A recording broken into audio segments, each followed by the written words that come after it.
What's your update on the inside candle thesis? Don't have one just yet, hon.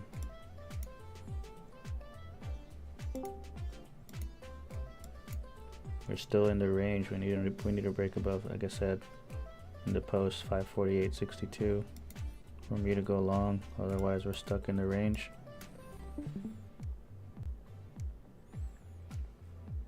And you need to lose. What did I say? 493 to go like for the next leg down.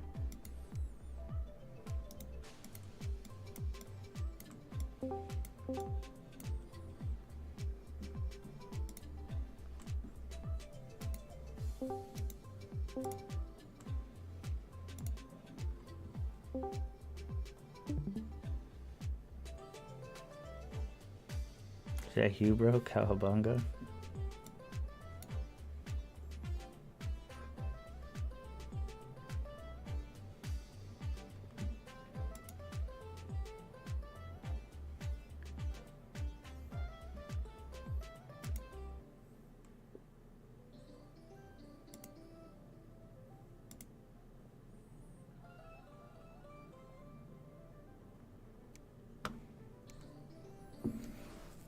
Alright guys, good luck here.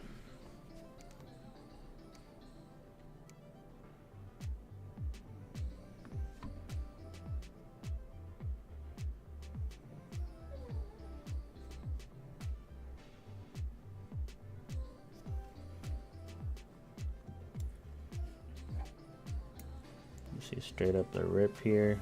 SPY is above 538. That's what I want to see. If you try to go long, that's where you want to be above. Below you can go short. We do have a harmonic here. So what everything else.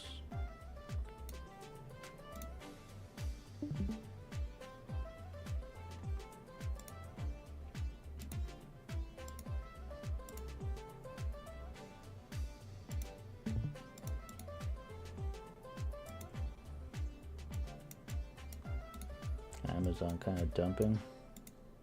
Tesla, Google dumping.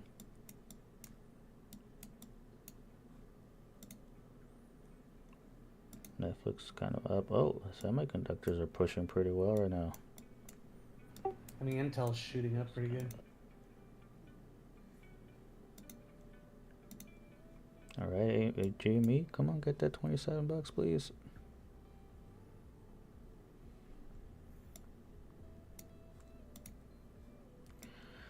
Yeah, Intel, what do I have this here? We still have a gap to fill. Intel at 1981. So that gap could get filled if TSM somehow comes down in earnings.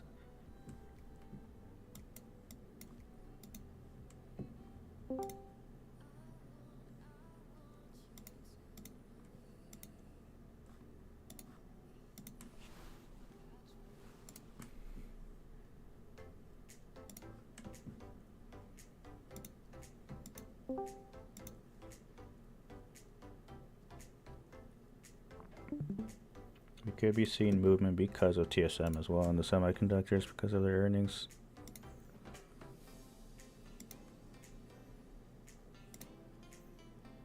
Oh, let's take a look at UAL, which had earnings today. Looks like they beat. My trading view loads up.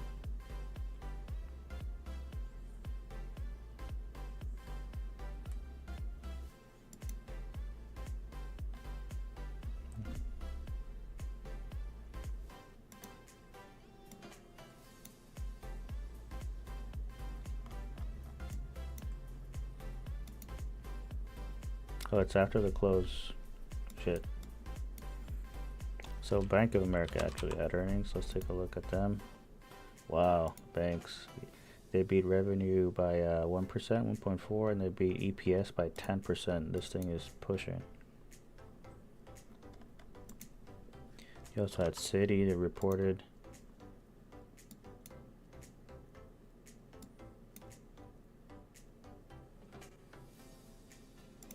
They beat EPS by 6%. They beat revenue by 1.57. Hey, Lord. J&J. They might be earnings, but I just read a report yesterday saying that credit card companies have the most defaults.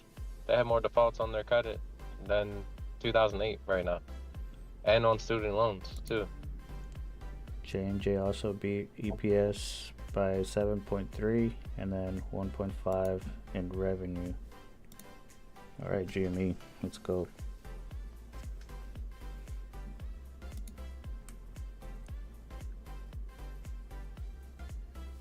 I am definitely not looking to play earnings here much, because with how much VIX is up and then with the implied volatility that earnings brings, I do not want to get stuck on that, because you're going to have to be 100% right and the move has to hold without any IV crush. So Hey, Lord, I had a quick question about banks. You know how you have like, let's say some domestic banks, let's just say Morgan Stanley, for instance, is a domestic bank, but they have international branches. Do you know if they abide by like the U.S. banking regulations, or if they abide by that country's regulations that they're a part of in just like that location? I think only if they're in that location. They have to abide by the rules of just if they're within the country, and I think they have to abide the rules by also the countries they're in.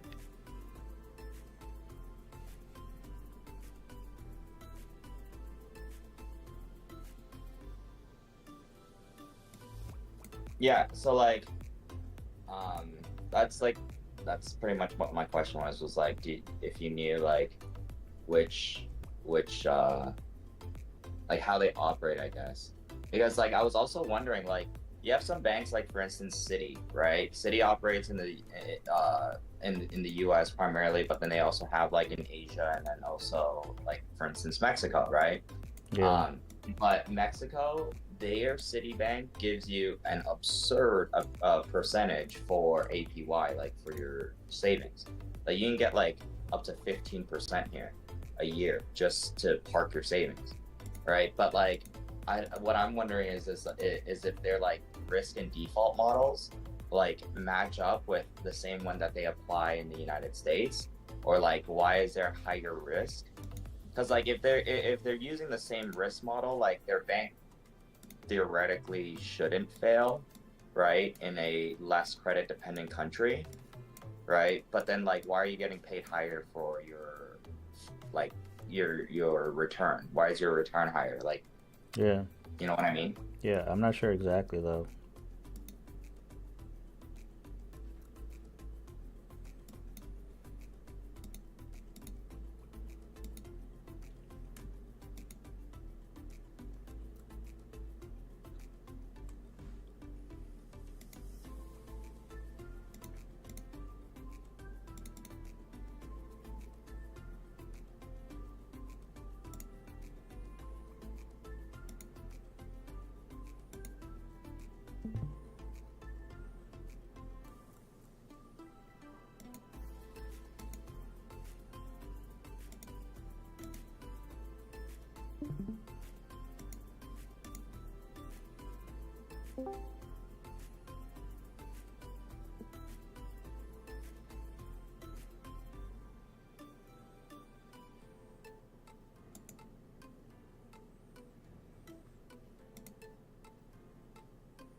Netflix.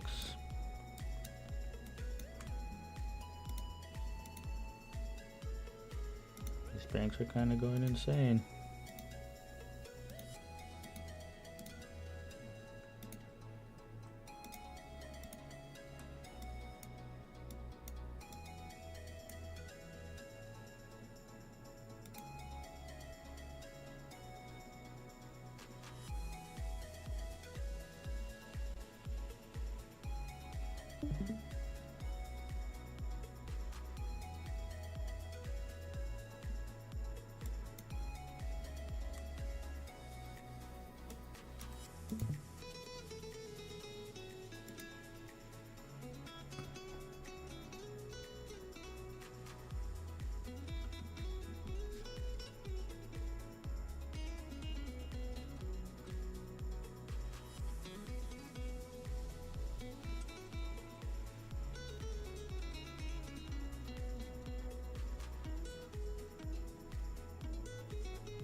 Wow, the dollar is taking a shit. Thank God.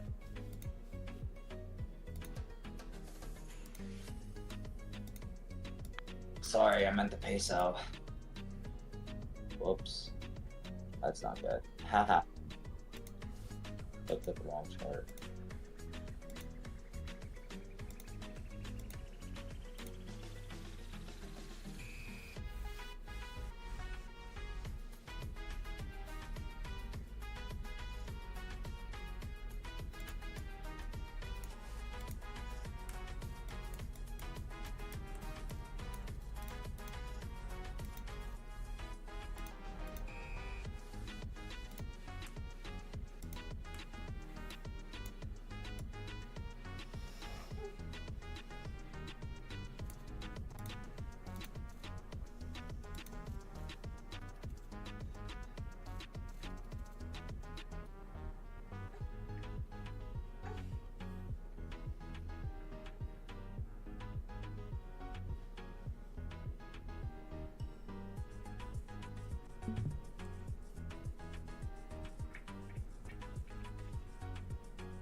Alright. Jimmy here to come in that gap fill and go to 27.57.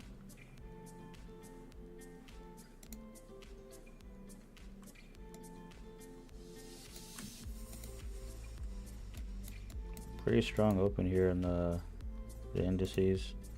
You got Tesla pushing up here, Apple, yeah, the Dow, Netflix, man. Netflix was a play. The banks are still pushing up here as well. All right, Jamie, come on.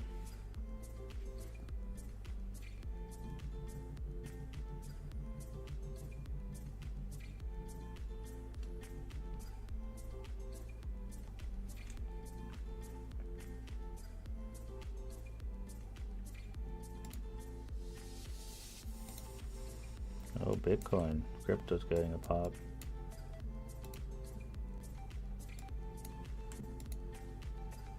SPY has a target here at 542.58. Let's take a look on the daily where we're at here. Its high yesterday was 544. Ultimately, we want to get above 548.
WM's on a mission today. Let's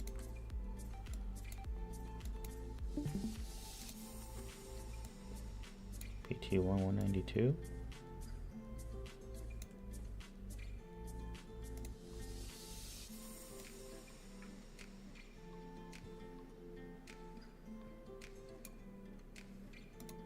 Could be possible.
If you have cash account, why do they hit you with the GFB?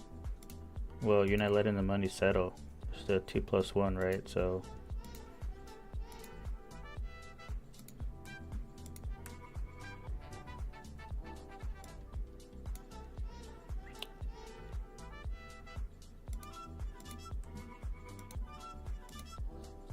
just let the money settle, you'll be alright.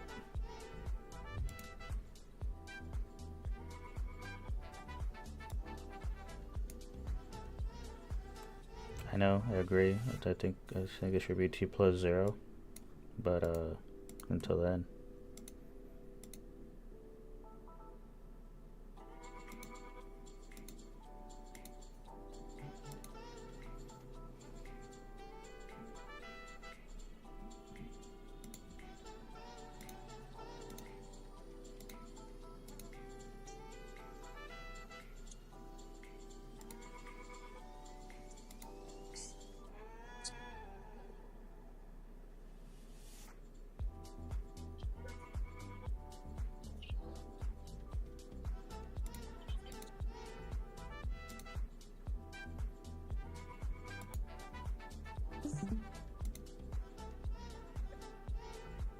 Man, Netflix is at 972. Yeah, the play you were talking about yesterday would have ripped.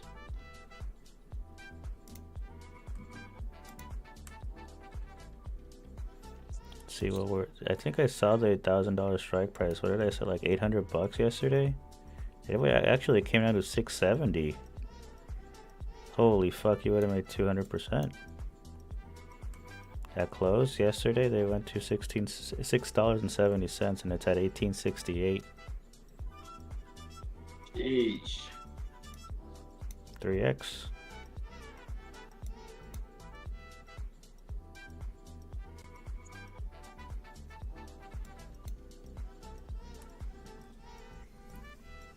Was the only thing holding you back the price of the contracts?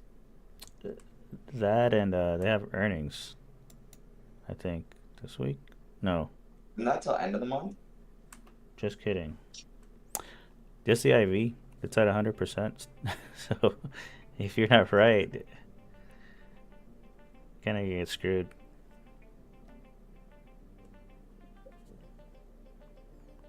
Usually, Netflix and TSM report on the same week. They're always the first ones to report. Why is Netflix not reporting this week? Yeah, they are. Friday, Thursday. That's why the IV is high. Tripping.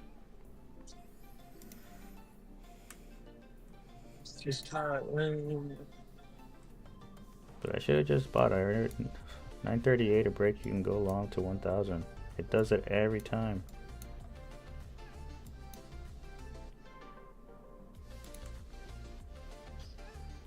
You buy this 236 retracement?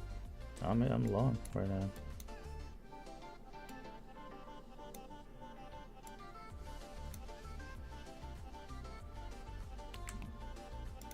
You don't think the oscillators need to cool up a little bit more? At least on the 5? What are you looking at for IWM? It cooled a bit. Oh yeah. Yeah, dude, this thing is gonna go to 1,000 Netflix. Fuck.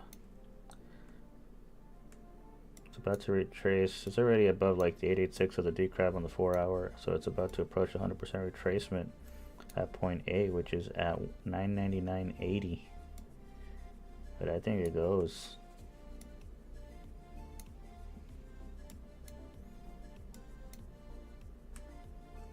Very strong.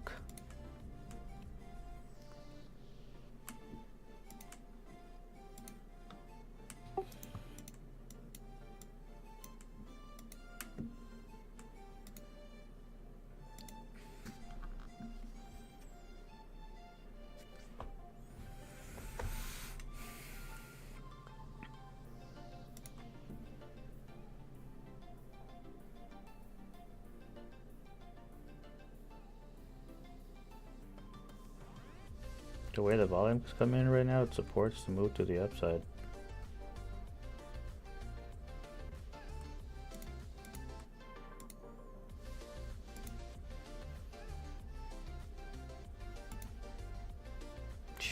Go Netflix, holy crap. catch the bid at 1,000 still? They're up almost $2,000 a contract.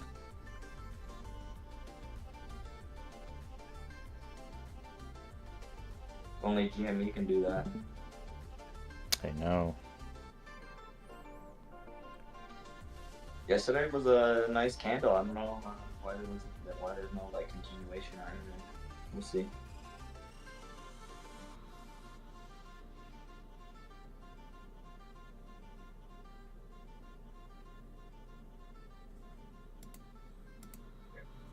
Lord, What's up?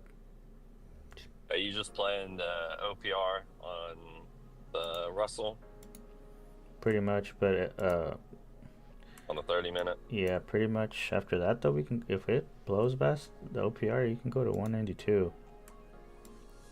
I gotcha. It looks pretty Just good seeing here. a lot of things.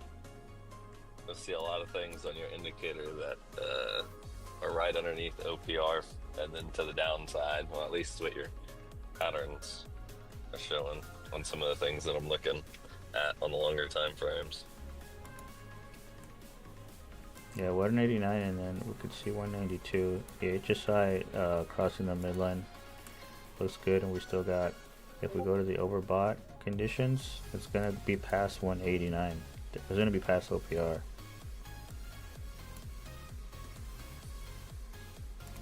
Hopefully that's the case. Oh, 980. Jesus, Netflix. Why'd I get scared? Even Sneaky It is told me, bro. freaking Sneaky told me to I like, just did buy too. two. Buy two. Shut up. And two isn't still below my like what I usually go in with, like in terms of capital into a trade. Don't you do like normally like 5K ish per trade? 3 to 5, depending. Yeah.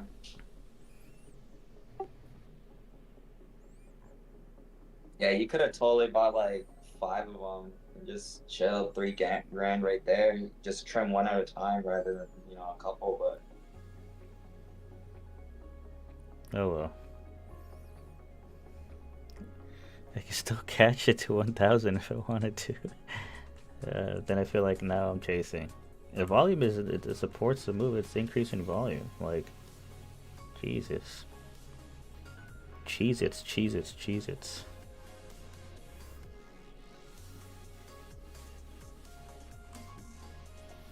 They're loading up on that too. There's open interest is 3.7K, and then there's like 2.8 volume coming in for the day on those.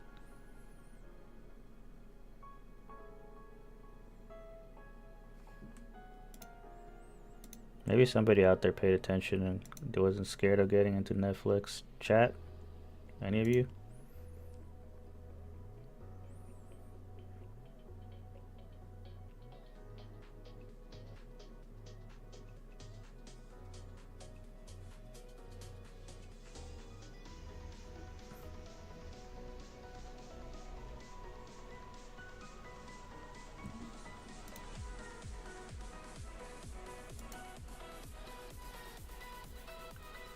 Yeah, guys, this is the market kind of strong now. Well, specifically the banks kind of strong.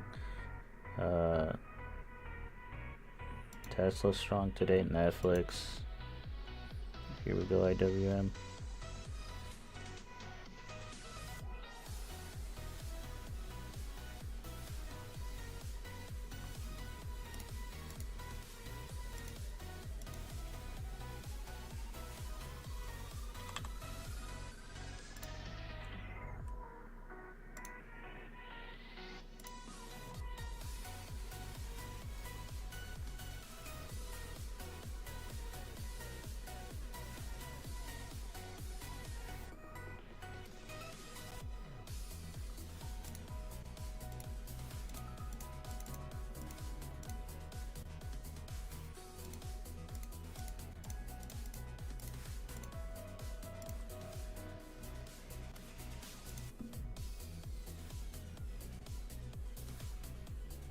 Wow, look at that 5-minute candle on Netflix.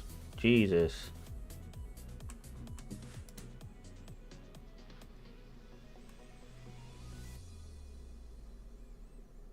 What the hell?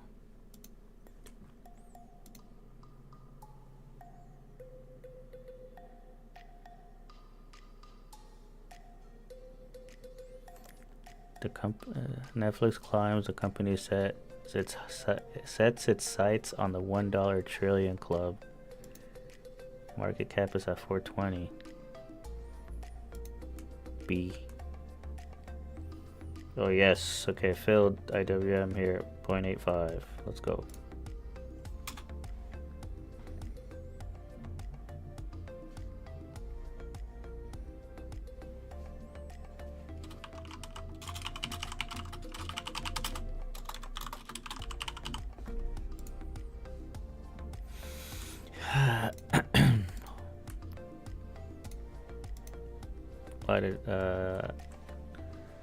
This is getting a little depressing. The Netflix is next to IWM and the play I'm in, and I'm just watching this shit fucking continue to rip.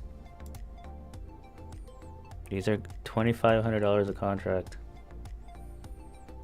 Oh my god.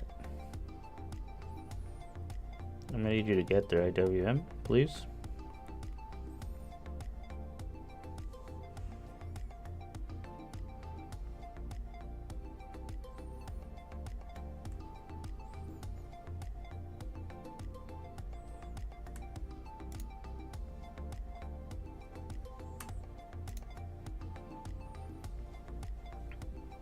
That's an insane push, Netflix.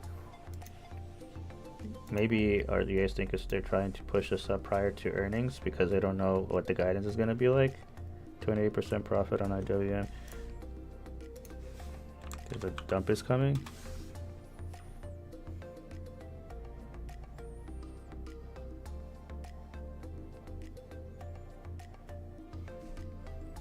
Holy fuck. This thing is up 6%. I think that's the move for earnings, so be careful if anybody was trying to play earnings on Netflix. Expected move.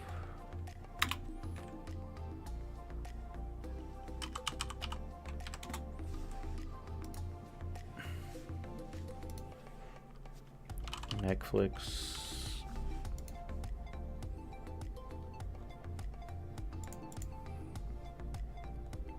Yes, it's pumping. Let's go to yesterday day highs. You went long? Yeah, I'm in long since this morning. Nice. I bought that 236 just now. I didn't get in as early as Sammy did, but I'm in I'm in ES. Nice.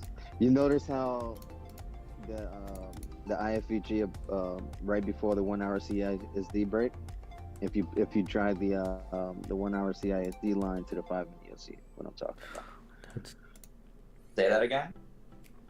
If you bring the 1 hour CISD line to the 5 minute, look at the WW that formed right before the break. Yeah, the CISD 921 cross and all that. I saw that.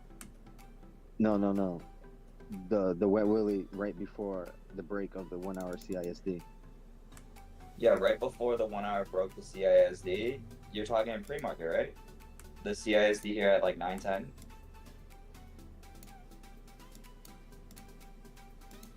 Yeah, you had the FPG form right there at 9:30. That's why that was a good entry. It formed the FPG above the. Oh the shit! FPG.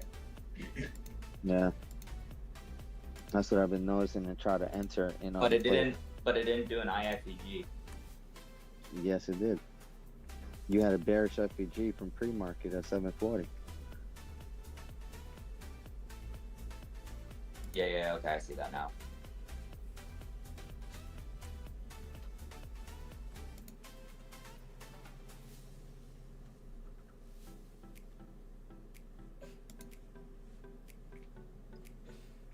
They're struggling with previous PM session high.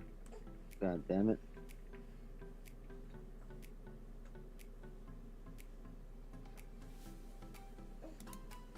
Well, that candle Yeah, the sucks. 5 minute candles are ugly.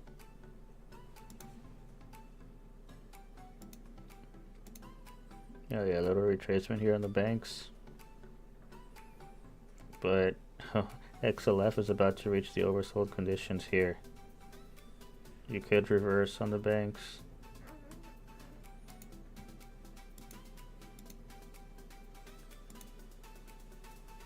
Man, when I told you guys about $1,800 a contract, we could have bought those and still made $1,000 because they are over 2,800 now. Jesus. That's crazy. Let's see what it does at 1,000. Jeez. Why you little bitch, Lord? Fuck.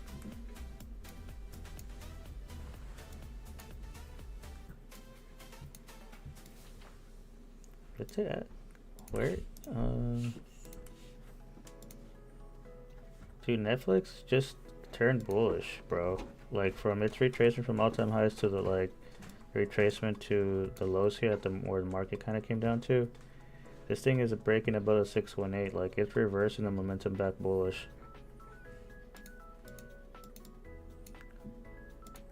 Are they compensating for something on earnings?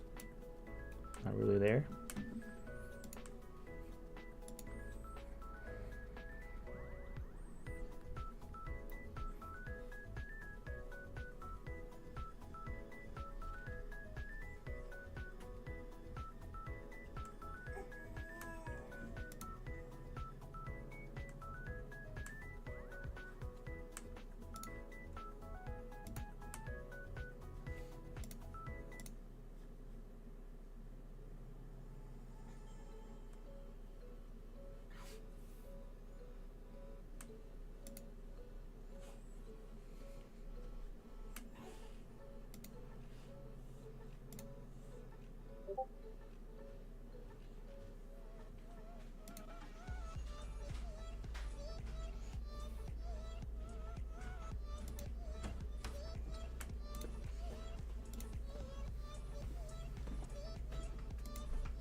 Come on, Jimmy, get up there.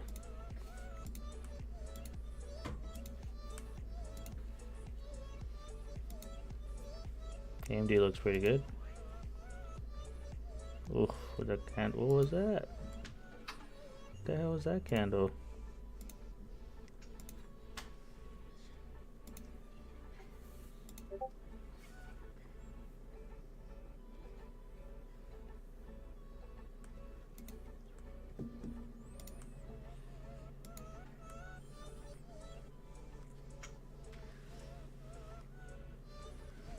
Nick, I am in weeklies.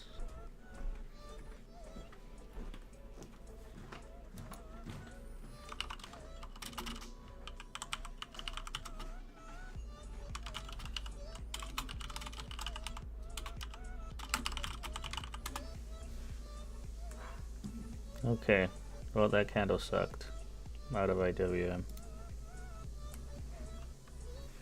I can't, I still have an open position. Okay, now I'm out.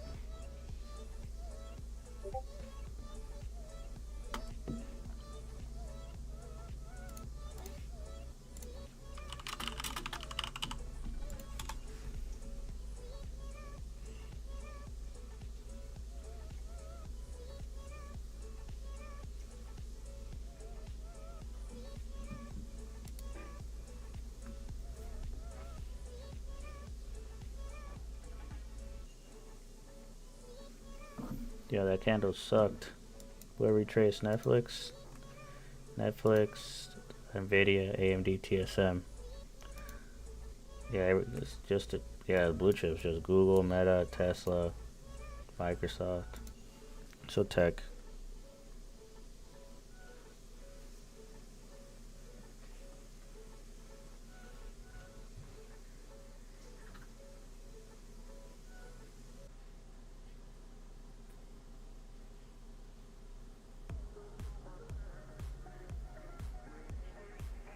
Is there a candle? Is there news?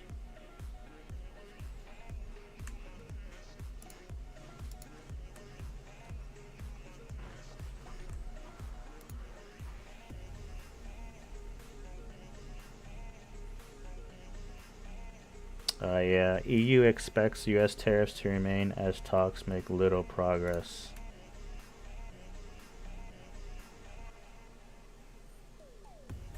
Wow, what a smoke out.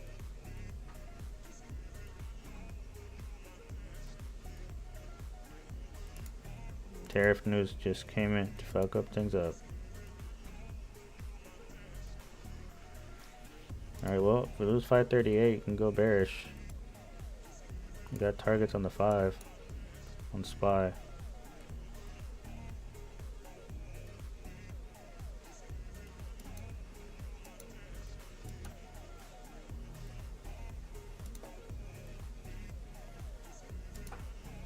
Wow, this is getting absorbed here. Now You wanted to reset all the oscillators here on this move and then go back up. I knew it. Really I knew overbought. it, Lord. That's why I told your ass. I knew that shit was coming, motherfuckers. They was losing momentum too. Son of a gun.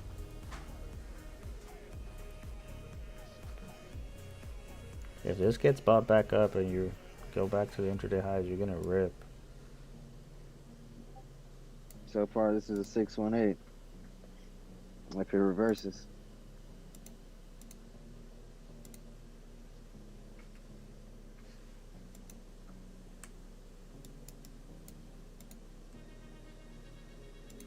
And you freaking dragon played out to the on a 1 minute to PT once. Motherfucker. Well, shit. Well, maybe they. It's not like, okay, so the news came in, no talks, but they, like, obviously they wanted the news to be bullish on that, right? But they've already priced in the EU tariffs. It was just more so like canceling it, right, or lowering them. So this should be bought back up. It's not like anything changed. And look at the candle reaction here.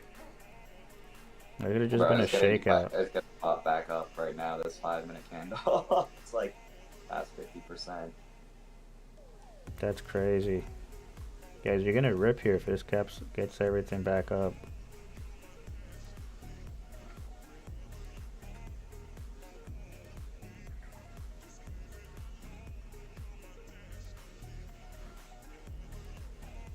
Because the EU tariffs are already priced in.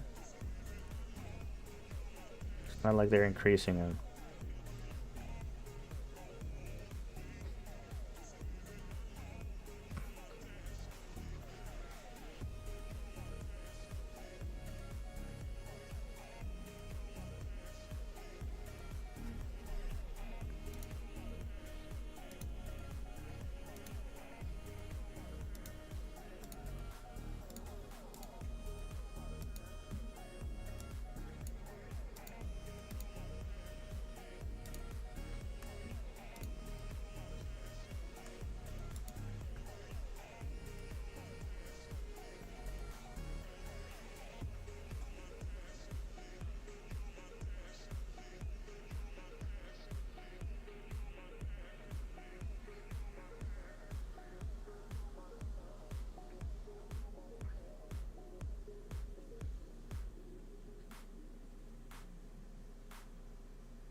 Might get a little bit more downside.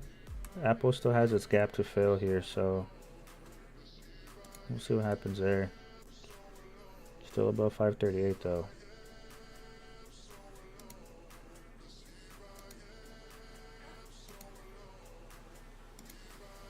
So all you did right now, at least on the 5-minute harmonically with the oscillators, you just put them in the oversold conditions here.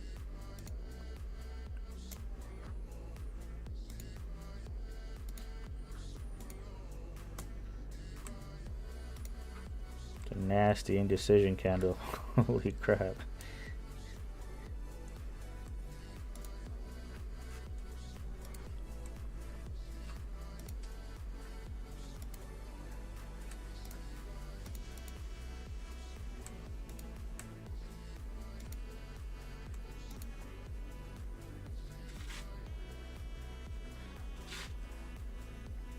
China has halted Boeing deliveries.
Hi, Chichi.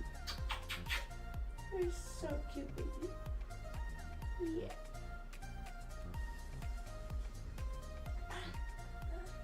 Uh-huh.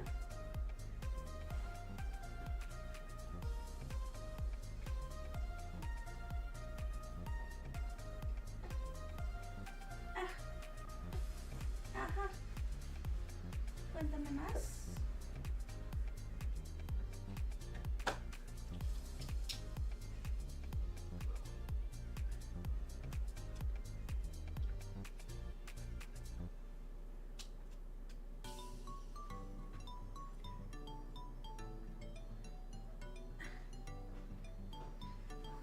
Ay, ay, la princesa.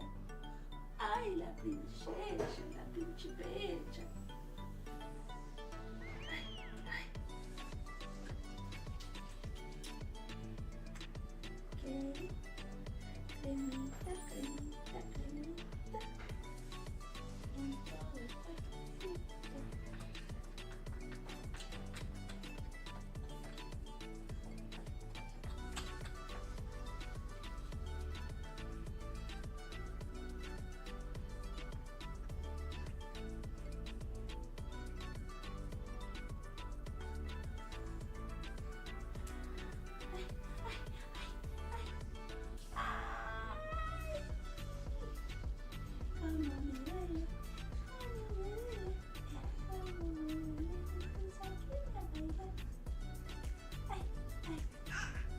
Ajá.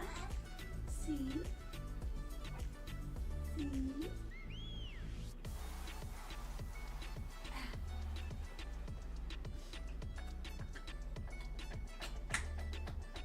Oh no.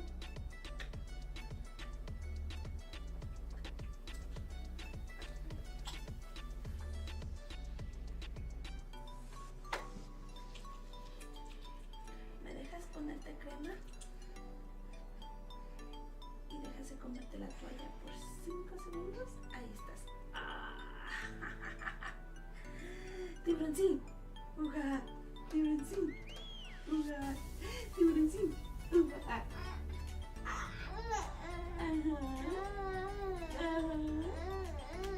¿En serio? Cuéntame más. Cuéntamelo todo. Pásame el chisme.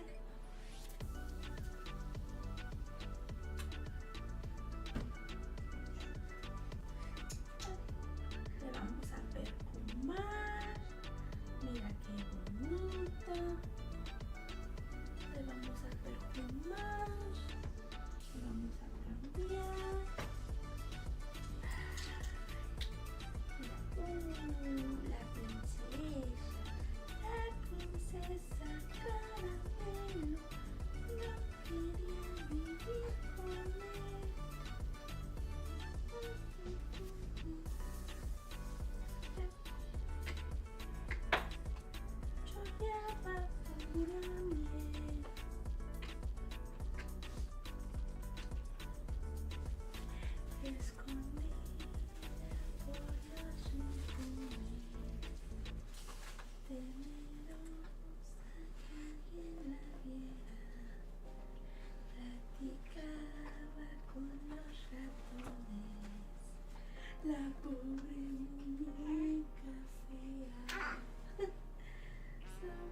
pongo la ropa.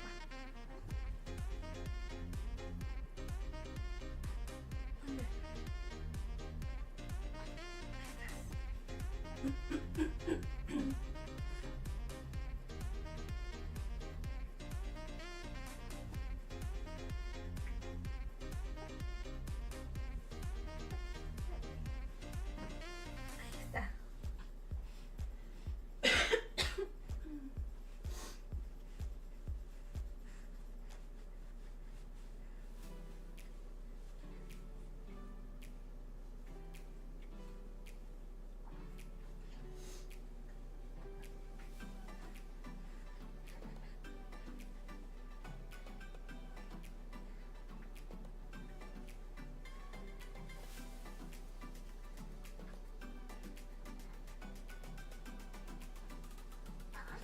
Ah.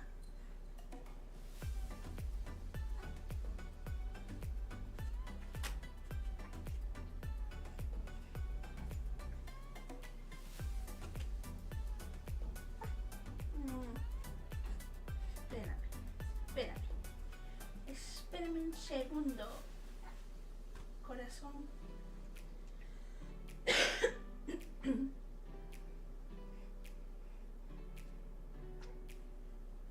Listo.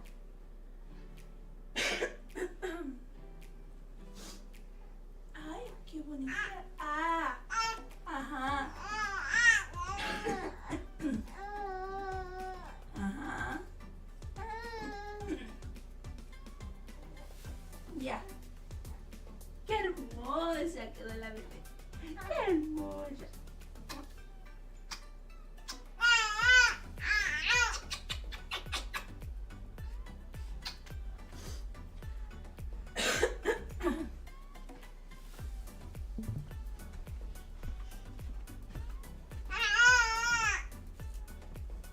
¿Qué pasó?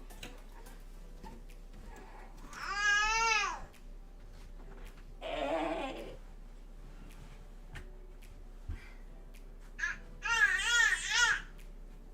Yo, yo, yo. Ah.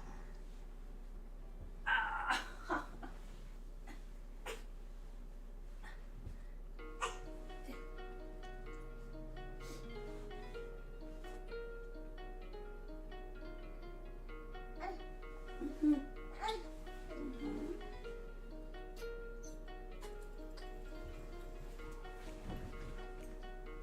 Ah.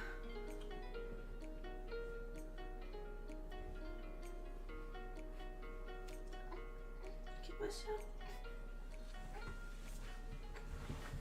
¿Si dejas que me acomode?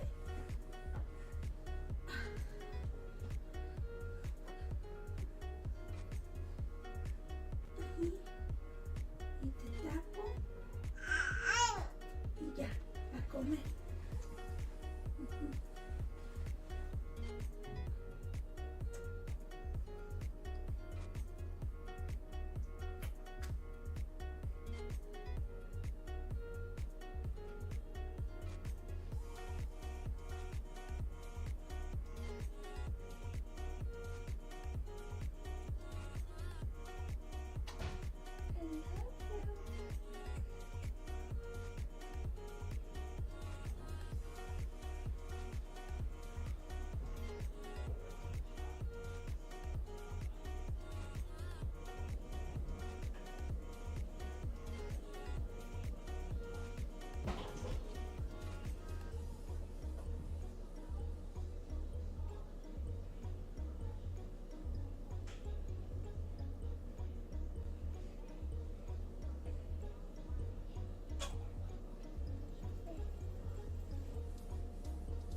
Oh shit, I had an open mic. My bad. Heard your baby talking a lot. Oh. I was trying to warn you. Babies are so cute. I guess you just heard my girlfriend and the baby, I guess, because I wasn't here. Yeah. Yeah. Well, we don't have to worry about we don't have to worry about the baby getting a lot of love. I was getting jealous.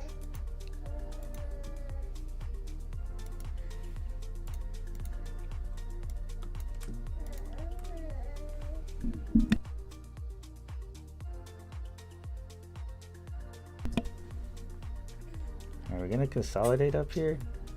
So we kind of have a little bit of resistance up there, huh? 543-ish, 542.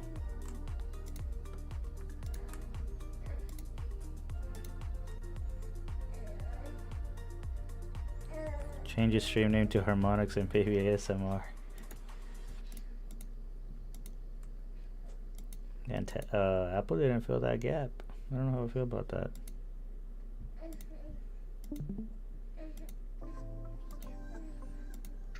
Come on, Jimmy. Why they know they're playing here because they know if this shit goes about 27.57, this shit rips.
So Canada provided a temporary 6-month relief from counter-tariffs for goods imported from the U.S. that are used in manufacturing, processing, and food and beverage packaging. The Finance Ministry. Fun coupons. See that? The fun coupons. Say Samantha, appreciate the subscription. Appreciate the sub.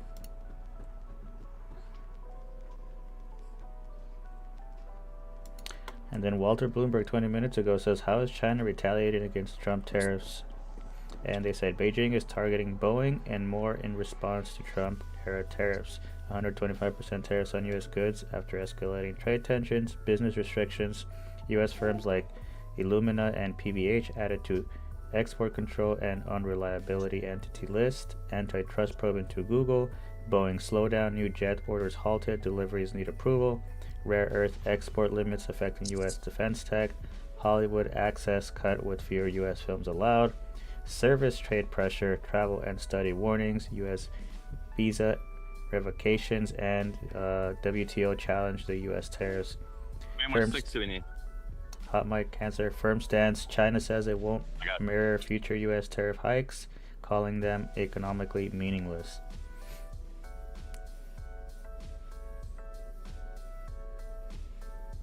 I think it's pretty savage what China did and just ousted all of these U.S. companies that get their shit made in China and just gave the public the direct source to order from their factory. That, I mean, they just ousted. I mean, Adidas isn't U.S., but they ousted Nike, Lululemon, Alo, Gucci, yeah, all the European name brands. Like, that's savage. Like come get your $100 Nikes for $10. Yeah. Well, no. So, like, remember, like, a while back, I was telling you guys, like, oh, we have factories that produce shit. Like, that is secret shit. We don't talk about that at all. And they just put that shit on social media. Yeah, crazy. Yeah, I was telling you guys, like, you know, we could get replica shit, all the technology stuff too, like all the Apple stuff. But I think people knew that you can get shit. I mean, I think people knew that. No, you could get it, but a lot of times the average person does not know the factory. Yeah. Like the average person does not know the factory that they have to go to get it. Like, if I were to ask, you know, let's say you know, before. You know why they do that, right?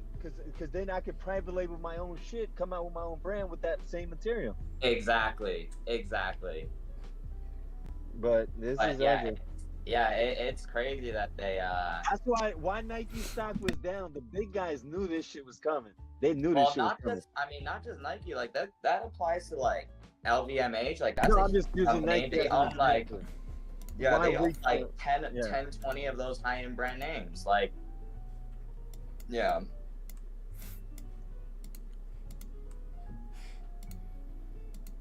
So, here's a question for you, for the apes.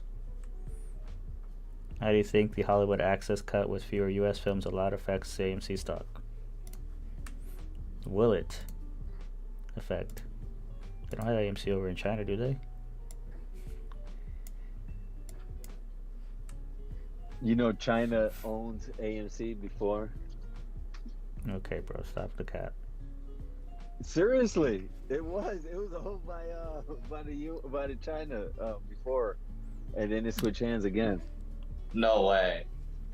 I think you might be right. There was some shit like some Asian entity used to own a part of it or most of it, a big percentage of it. Yeah, there was majority owner,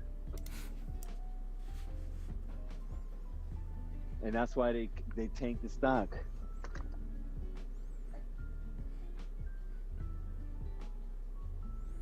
So I don't see any direct thing that can affect AMC with that. What I do see is Hollywood not generating the revenue they need, which could be a problem. That's the Chinese market kind of big, a lot of people,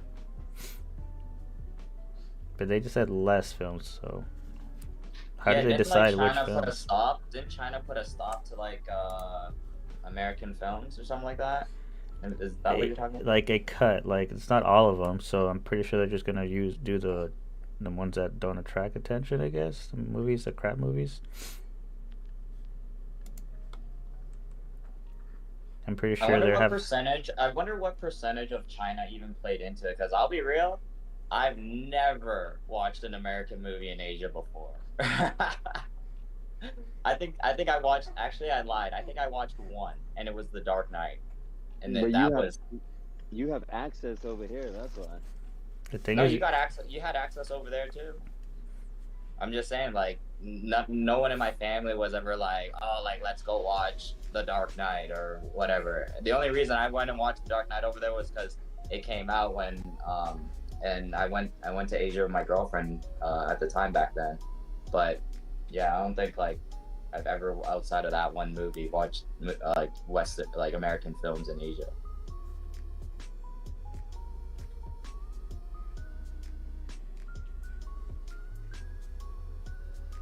here's the thing. Is it What like, if it's actually bullish for the movie industry? Because if China says China's not showing all the films, and they're like, well, we could just pirate it from wherever other streaming service is going to upload it from. But what if the Hollywood industry or the movie industry is like, nope, we're not going to release it until like a year out, right? Usually it's like 2-3 months after the movie's released or a month after. What if? And I think there is some things that Adam Aaron said also that they're working out on having like the movies come out a little longer before they come out on streaming services, end of the day, which Nah, would but which would bring piracy- customers into the theaters. Huh? Nah, but piracy existed way before streaming services even existed. Yeah, but you watch a dude with his camera inside the theater. That's not the same thing as going Yeah, to. but I'm saying, but like even good piracy, like now you have like almost perfect piracy, like perfect quality piracy, and it's not related to the streaming services.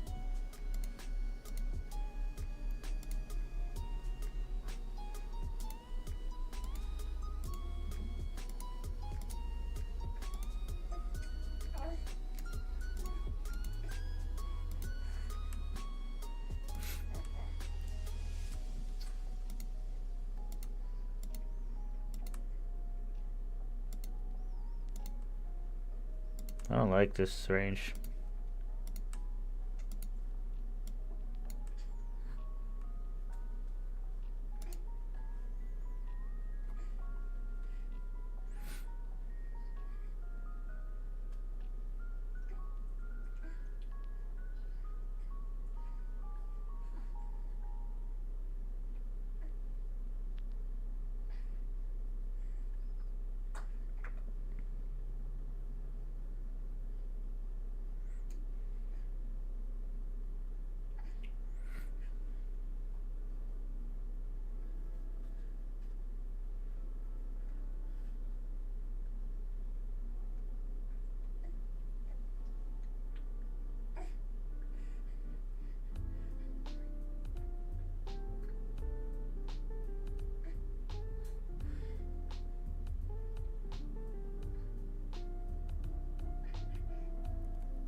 Did you guys see License's comment to Adam Aaron yesterday?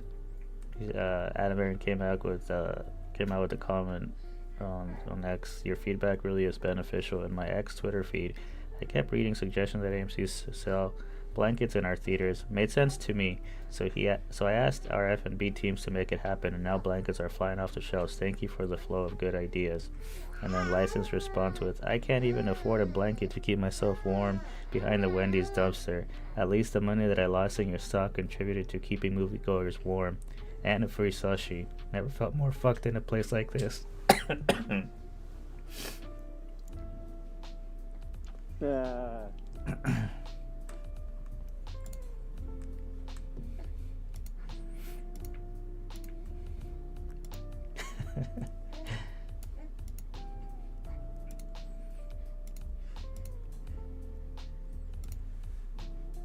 Come on, Jimothy, let's go.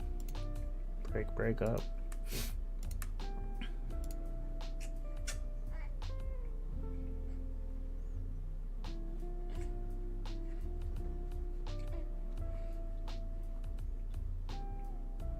I didn't even know they sold blankets. I haven't been to AMC Theater in a while. Forgot what the last movie I went to go see. Regal does it too.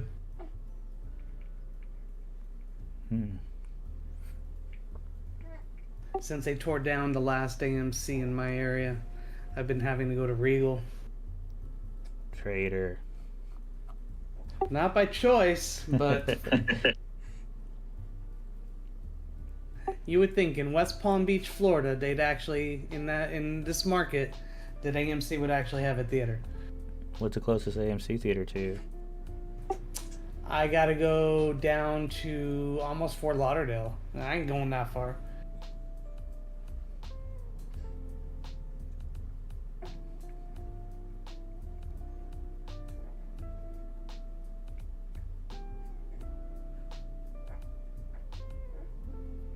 Yeah, although that was licensed.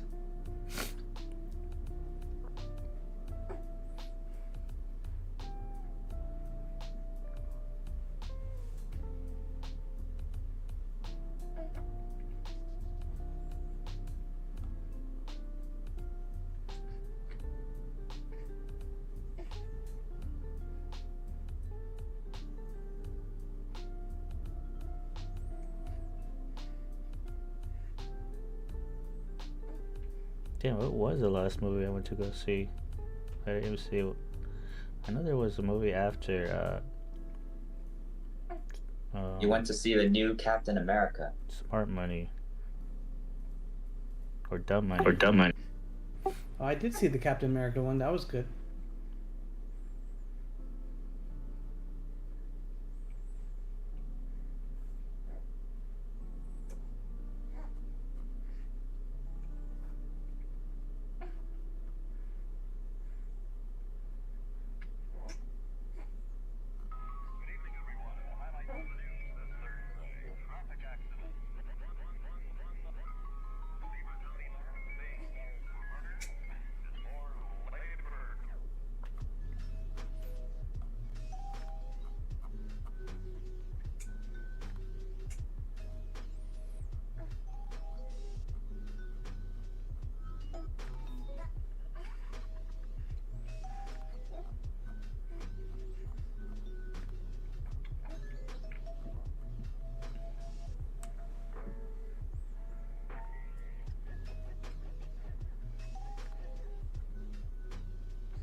Well, we're gonna push up here, round 2. Nvidia thinks so. Nvidia's about to test intraday highs. We also held the 618 on that crazy, like, I don't even know what kind of candle that was. I don't even know why that happened. Are we breaking new highs yet or no? Intraday. No, but we're about to close the 10 FEG in 5 minutes, hopefully. Okay, please. Yeah. We I we have my inverted 382 the extensions. FEG as well, but Nice.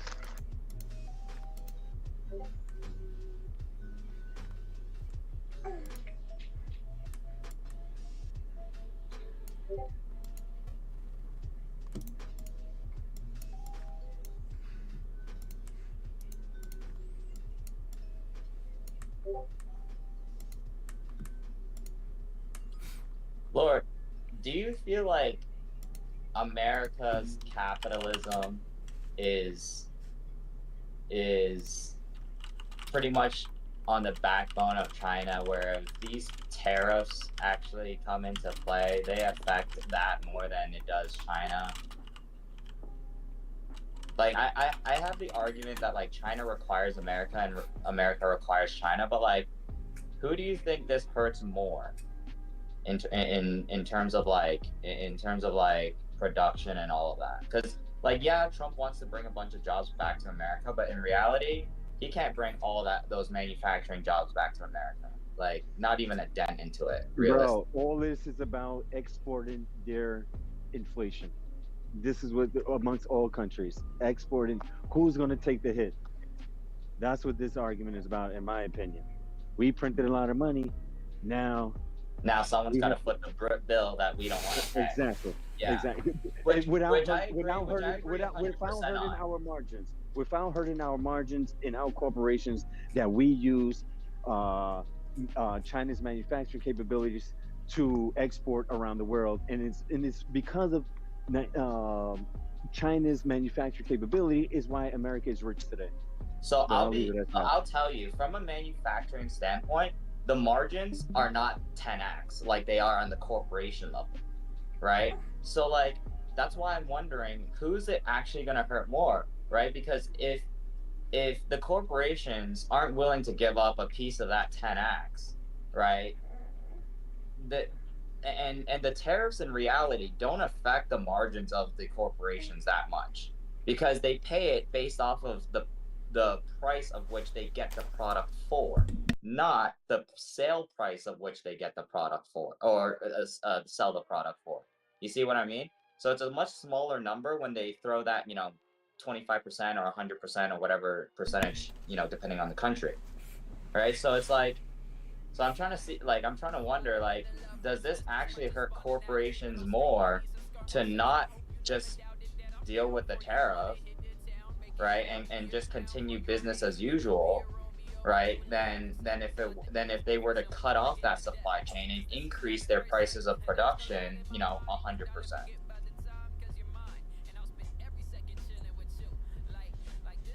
Yeah, I don't know. I think it's just much broader. This Asian girl, I'm not sure if she's Chinese, whatever. I posted. She has a great argument.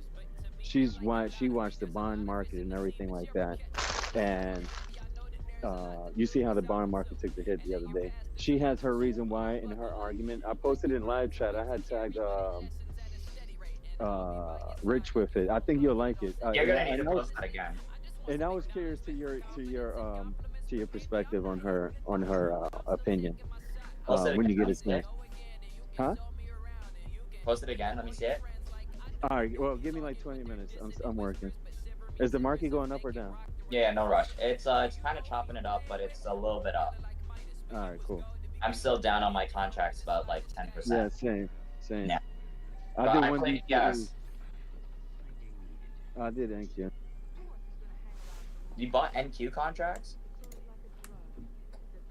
Yeah, I did one DTE though. I didn't do zeros today. Wait, but you bought Qs, not NQ. Yeah, Damn. you know what I mean. No, I bought ES, not. Holy not shit, Y. GME. Holy fuck.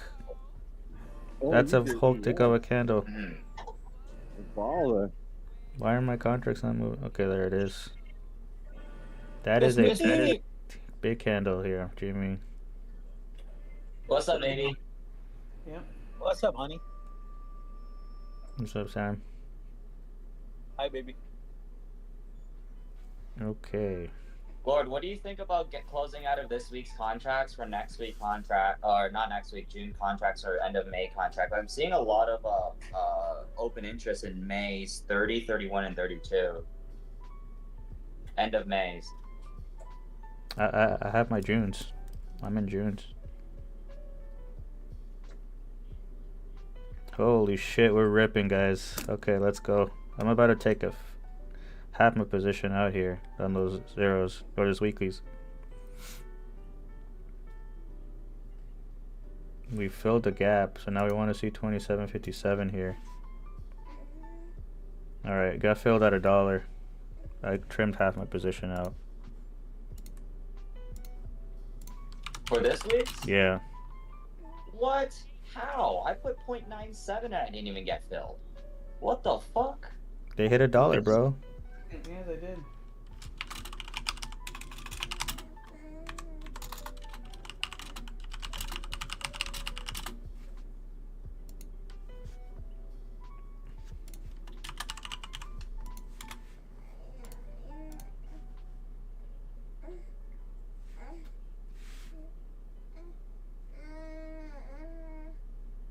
I'm actually thinking of just closing the rest and just keeping my Junes.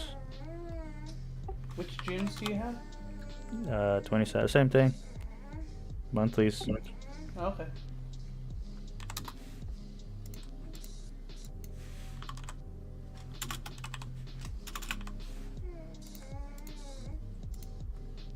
Oh wow, those are expensive.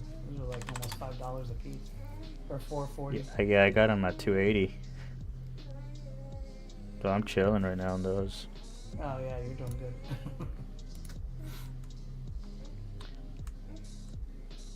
Dude, that's so crazy. I literally had a .97 limit order and I never even got filled, but your ones did? What the fuck? I had that limit order set since the morning. So- Yeah, same. I said it this morning. Like, literally first Who's your broker though? Thinkorswim or Charles. Yeah. Okay. So here's the thing: I could hold these. I already the play should be. The worst thing that can happen is I break even. Knowing that there's only 2 more days in the market here, I think I could hold some of it here, half of it, up to a certain point, so I don't lose the gains I just took out. So that's what I'm gonna do. As long as we stay above 27, I'll hold, so we'll see. Because I'm down on that push down, I'm down already 9%. So I'm already giving away 9% back, and that's a lot. So we'll see. I don't know what the hell this pop was to come back down. It's just a gap fill.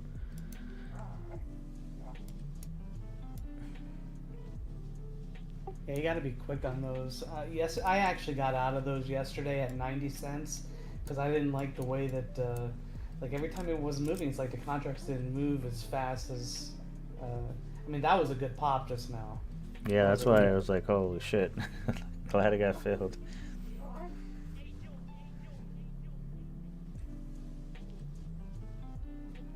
I don't like how you just came after that though to dump like this.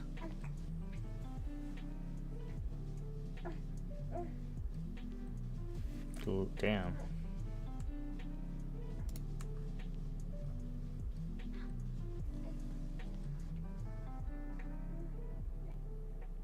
You could have been loading up for another expiration for the reason why we got that pop. Maybe loading up for longer term.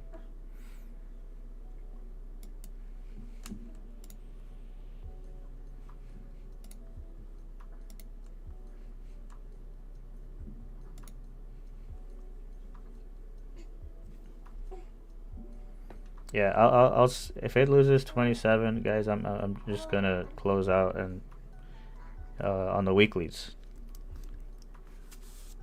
That way I don't give up all the games and I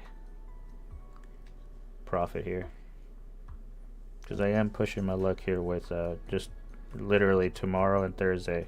That's it. And then I do think normally from experience, like the day before Good Friday, the volume's still slow than on Thursday, so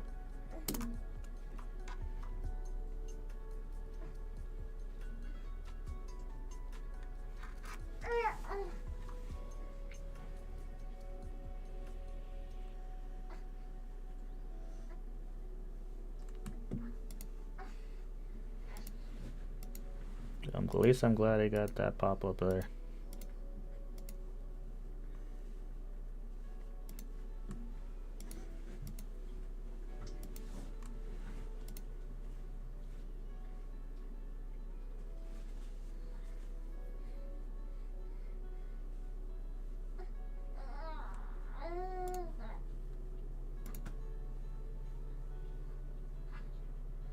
Yeah, I'm happy with 22%.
These moves on SPY, are they not on decreasing volume? I mean, the volume is dying right now during this time of the morning here into lunch.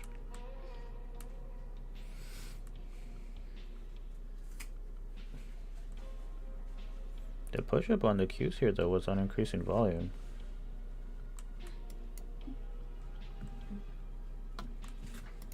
But yeah, it's low.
This market be doing some tomfoolery today.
Are you guys there? How come nobody's talking?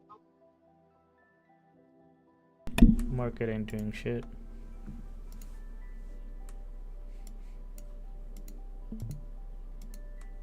What's SPY looking like to you? You think come down to pre-market lows? I don't know. That 538 is holding pretty well.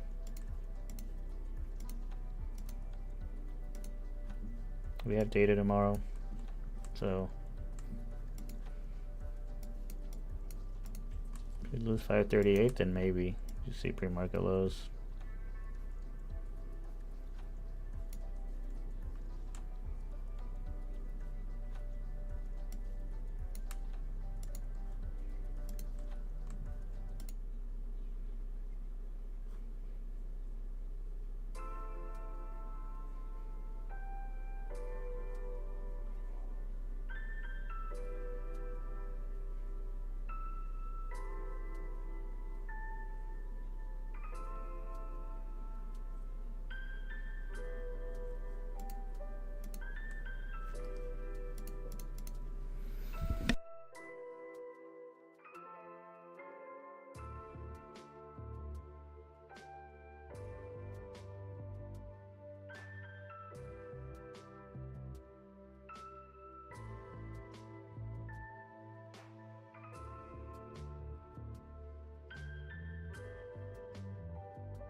There's a bearish dragon on the 1 minute.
Jumped out of my dreams, pretty eyes so wise and pristine.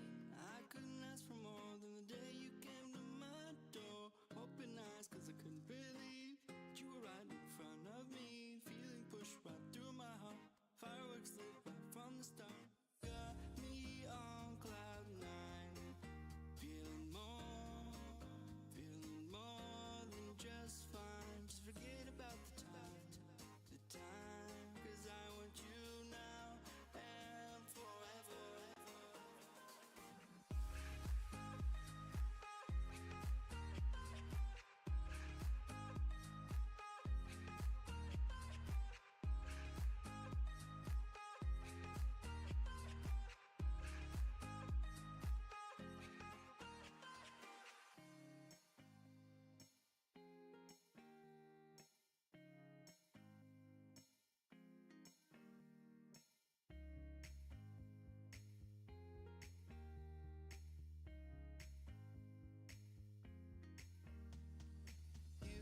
Jumped out of my dreams, pretty eyes so wise and pristine. I couldn't ask for more than the day you came to my door. Open eyes cause I couldn't believe that you were right in front of me. Feeling pushed right through my heart, fireworks lit right from the start. Got me on cloud nine, feeling more than just fine. Just forget about the time, cause I want you now and forever.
The Nvidia here wants to push intraday high.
Is trading with non-settled cash okay to do?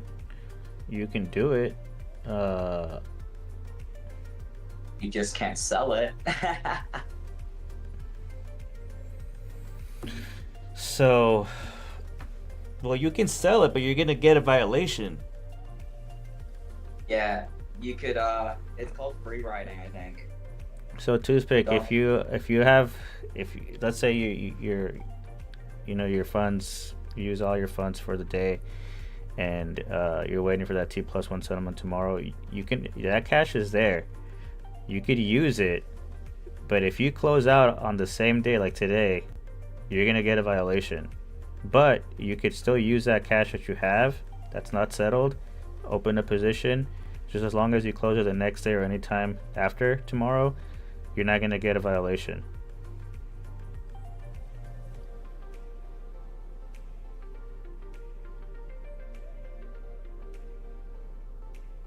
Actually, to me, you don't it's have to not wait, worth it, Adam. though. You don't have to wait till the next day.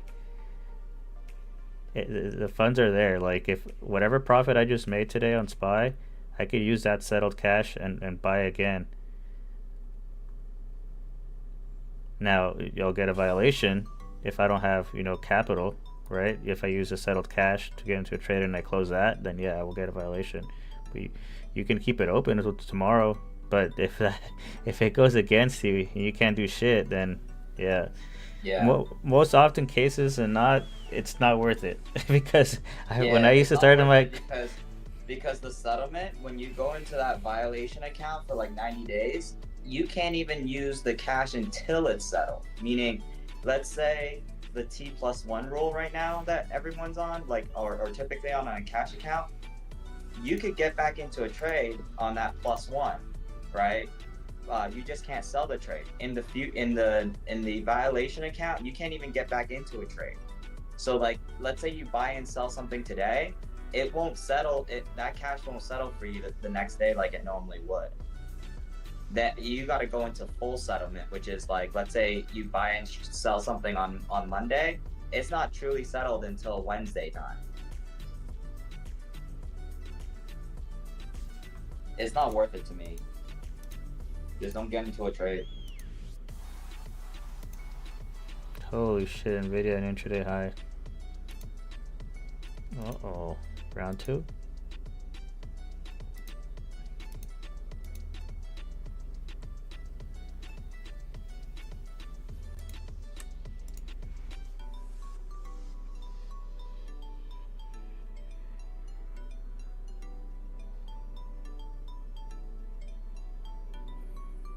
From experience, when I used to start, when I would do that, the trade would go against me, and I would get scared, and I would close it out, and then I'm fucked with the violation.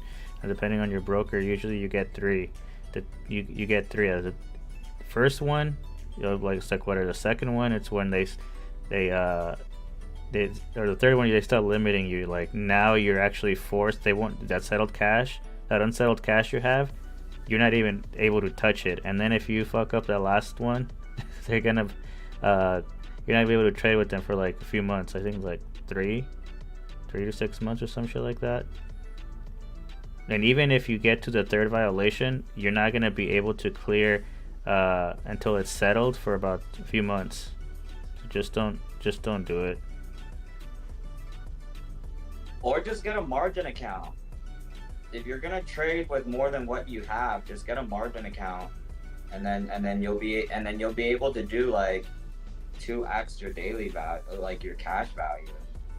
You'll be fine.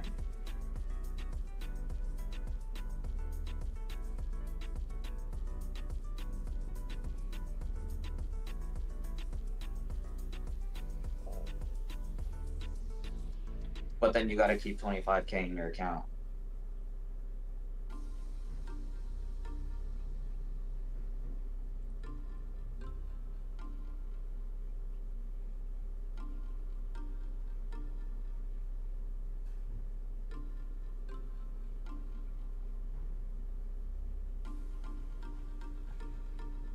Is it 3 day trade? I thought it was 5. Maybe it is 3.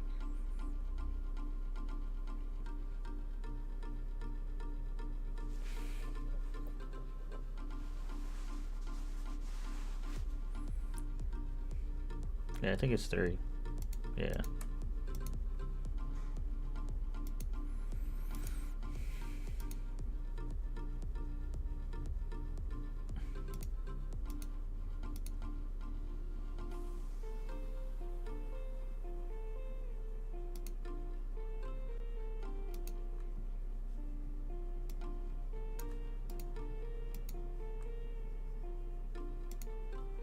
We're gonna rip here, spot, or what? UVXY is making intraday lows.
Snakey. I'm watching. Oh, okay, yeah.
Anybody playing anything here?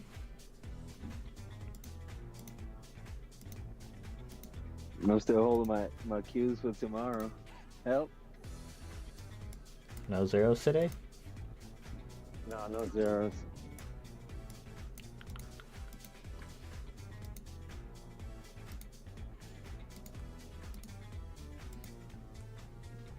Because I knew this morning when I was kind of chasing, I played the 236, but this shit obviously gave a deeper retracement. So, and I knew it because the oscillators, but next time I'm going to point that shit out. Let's work with it. But you're already good with your shit. But that's why I took 1DT because I knew a pullback was coming. So, you know, you're not right every time, but Yeah. I'm happy I did it.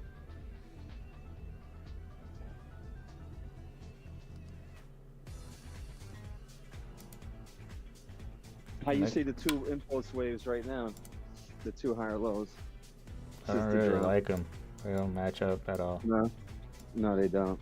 Yeah. I don't. When I see this, I don't. Especially if you're trying to place impulse waves and corrective moves, I don't like it.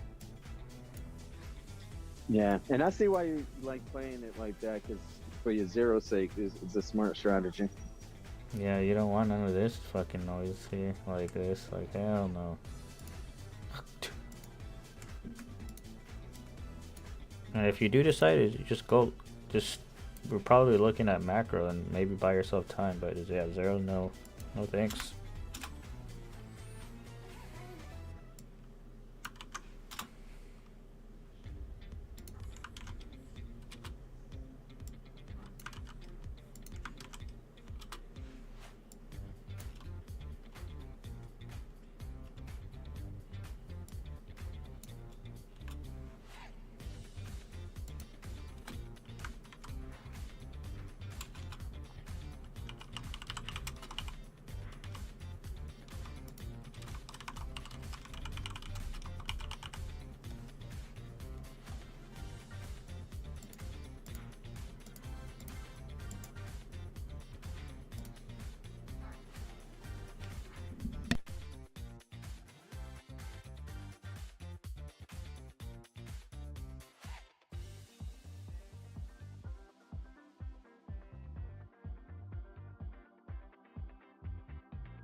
I've been in MNQ longs at around 19.034. Already trimmed some, and stop loss is break even.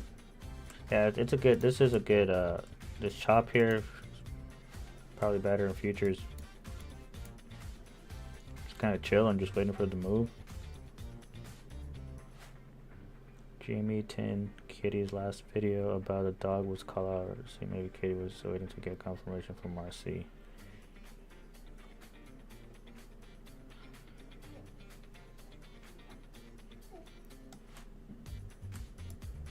No idea what you're talking about. Kitty's last video about the dog was a call out to Ryan Cohn. Maybe Kitty was waiting to get confirmation from Ryan Cohn. Ryan Cohn just YOLO'd with that recent margin loan. Was that the signal for the cat? Oh. I don't know. I am just looking at the harmonic here on the daily. That's all I know. And the harmonic says up. Ever since the pattern was generated here, point D, the harmonic is set up towards T1, and that's why I took the bet. No tinfoil, just what the harmonics is saying. In my opinion, better than any tinfoil out there.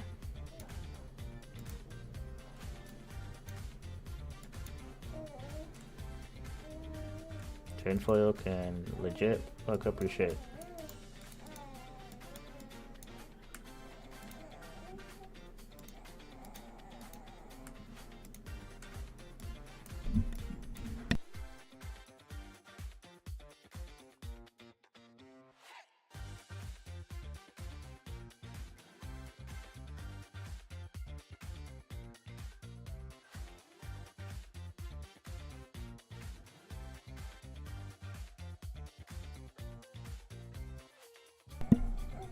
Be right back.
Where's the CIB? What was it? The BCID thing? What do you guys talk about?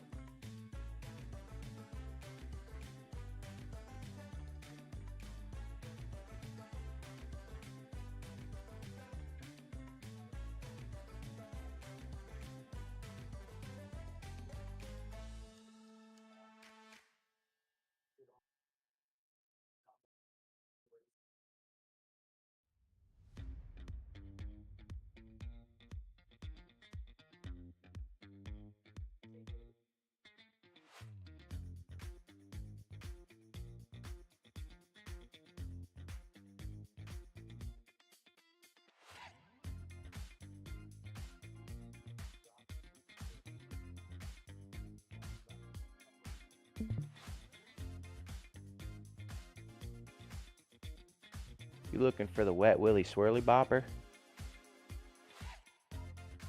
Yeah, that thing.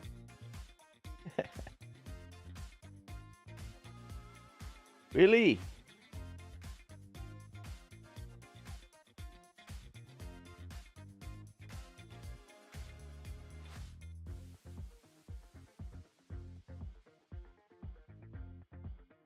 Must be lunchtime.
All right, Willie, I watched your video. I think this chick's 100% right. China owns too much of the world's manufacturing, and you know they are kind of strong arming the rest of the world in terms of trade. But I think that's also because a lot of the rest of the world's culture doesn't include manufacturing or industrial Sneaky. jobs. Hold on, Sneaky. I'm in a meeting. That's right. Hold on, Sneaky. All right. Oh, John.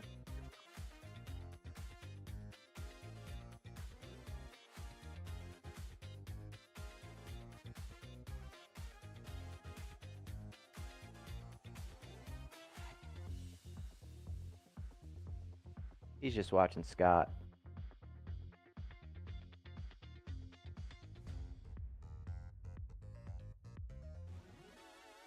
I wish. All right, give it to me, baby. That's cool. You accept it? Yeah, I watched it. Yeah. Like I've been saying, I think that the U.S. and China are too like tied together in terms of this trade. China's gonna, you know, try to strong arm the U.S. U.S. is gonna try to do the same back to China. I don't think there's actually any winners out of this. Like, U.S. doesn't want the jobs that they have given China, right? Like, realistically speaking, like outside of like very small places, you know, maybe in the Midwest that still have that manufacturing and industrial culture, like the rest of the U.S. doesn't have that. Like, can you see people in New York or California or Miami reporting to industrial jobs? Like, no, and that would require too much of our population to make up that deficit, right? Not only that, the I geographic think I think the U.S. excels in where it excels, which is innovation, and China excels where it excels, which is copying the shit, making it 10 times cheaper, right? Like, and the U.S. is only able to do that because of the amount of time that they have on their hands, not requiring these manufacturing industrial jobs, right? Like there's I don't know. I don't think there's a necessarily a winner out of this for either places. Both those economies are too interdependent on each other. That's why I just think. And what Trump is doing, she's 100% right on. Trump is probably gathering a bunch of countries saying, "Hey, stop buying from China, right? You know, build infrastructure in your own countries. We'll buy from you, right? Yep. Something along those lines, right? And then and in that way hurting China. But but Trump's gonna have to find a way for a lot of these other cheaper countries that don't have the infrastructure to build the infrastructure. Although there are some countries that, you know, have a decent infrastructure. You look at like Vietnam, Philippines, India, like they have decent manufacturing industrial capabilities now where they can suffice for like make up for a lot of what China's doing. But I don't know 100% in terms of cost. Like I can't speak to cost. I haven't done enough research in terms of that. I'm pretty sure China still comes out cheaper. But yeah.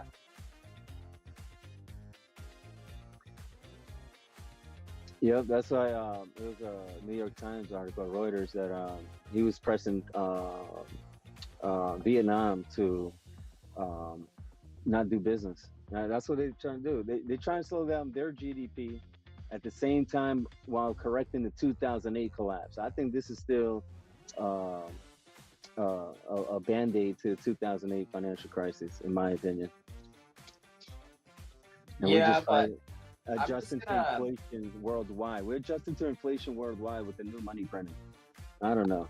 I'm just gonna put it how like a historian would put it. Like I think China being like one of the oldest civilizations ever. We've, conquered. We've been conquered. Like they're Chinese people. They've had everything. They've had nothing. I feel like that mentality is very risky and dangerous to play with. But I think, if there's a president that's gonna, go and call their bluff kind of thing, it would be Trump.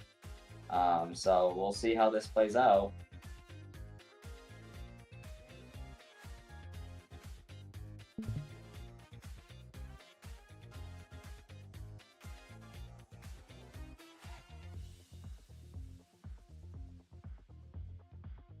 But when you go to Italy, Mexico, any country you name it, there's a Chinese manufacturer.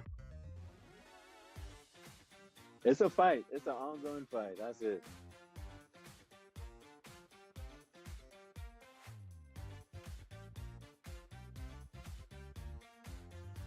Yeah, it's gonna be interesting to see what comes out of this. It's something that's been brewing for a long time. It's not like this just came to be. This has been brewing for 10, 20 years. China has gotten to where it's been because of their manufacturing backbone, because the entire world allowed them to be that, right? Like when the entire world wanted Now China, they don't like it. yeah, when the entire world wanted, some dumpster place to put all these factories and, pretty much put, labor at damn near nothing. No one said shit about it, right? And then now those same people want a little bit more, and everyone's getting a little salty, right? But I don't know if anyone's dirty enough or grimy enough in their own countries to back up the talk, which is, essentially go to fucking work, right? Like, I'll be honest, if you gave me a factory job, fuck no. Like, First of all, with the reason they did a study, the Congress did a deep study and hired all of these fancy economists. 5-year study. Why is real estate out of control and why people can't afford it? And you know what they came up with? No supply. So what supply are you going to have for these manufacturing facilities? Is what I'm saying. That's why I'm calling out bullshit. They're just pulling the leg back and forth to have this inflation adjustment on both sides. That's how I'm seeing it. Yeah, I agree with that. I don't think that the U.S. or the rest of the world has the capacity to put a dent into China's manufacturing unless they do this gang up, project where, you get all of these countries that, do have low paying wages that, could maybe, build an infrastructure or has a decent infrastructure to start production in those places. But still, you're talking about a huge transition, right? Like that's not an easy transition to make.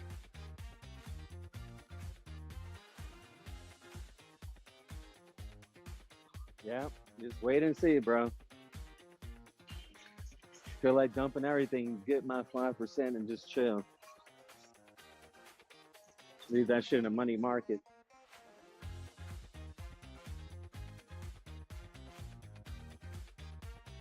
Be careful with those money market. How can you lose?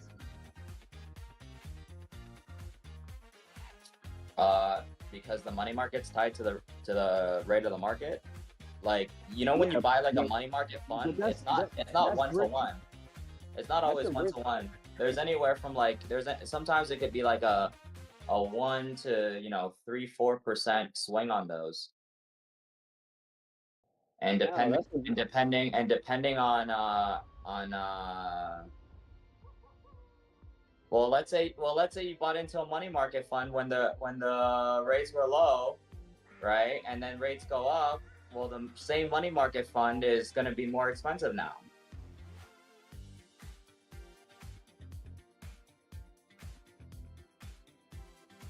Money markets are funds based off of the 3-month, I'm pretty sure.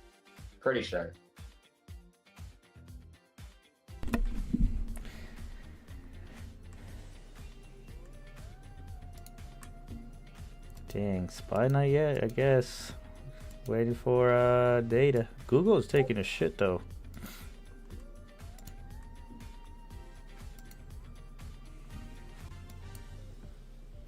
A little shit. Meta intraday low. Oh, Nvidia selling off here to semiconductors. There you go. Intel coming down for gap fill to finish the gap. Is Apple coming down to finish? Yeah. Oof. But you know what's happening with the oscillator here on the HSI and the SPY 5 minute? Is he reaching the oversold conditions here? You could go down to 537.96 to touch T1. UVXY getting a little break up to the upside here.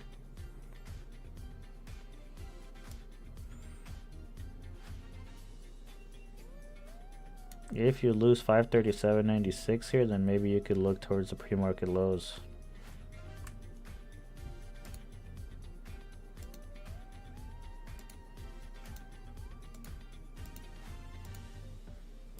Sheesh. I think I might get there actually. Maybe.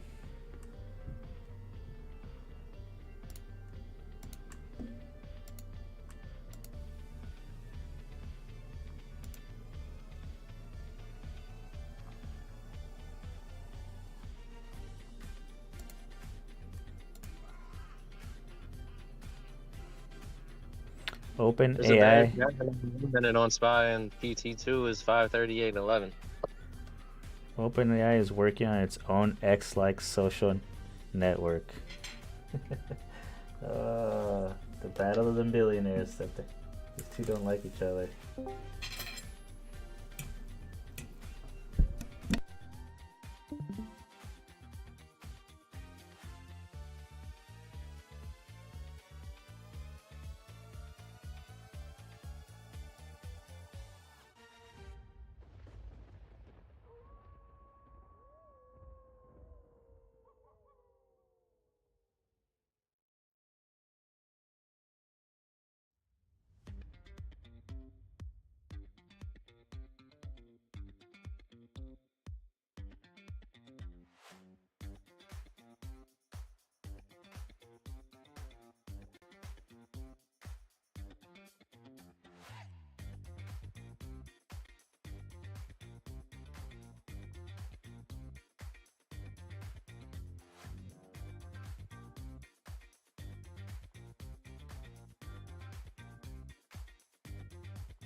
Unusual Wells saying America's rich are scrambling to open Swiss bank accounts per the Telegraph.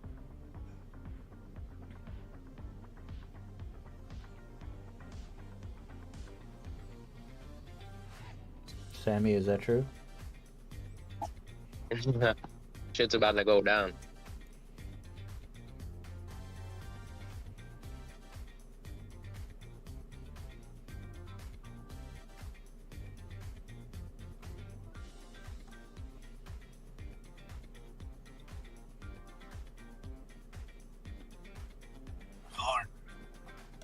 Yo. government earlier in regards to Jamie Dimon selling all those shares. You do you think that's kind of like a bearish foreshadowing of what's to come, possibly? I don't know if I have to look at the filing. I don't know if those were vested already from a long time ago. That's the thing. You know, I always bring the example like Walmart example. The CEO and the whole family was selling off, but it was still pushing all-time highs. And you had Warren Buffett that sold off Apple like last year, but you didn't really get the actual big move until just barely this year. Like it's all like relevant to what the market is saying. So, and if those were already vested from a long time ago, I really, it's tough to say when CEOs or insiders sell.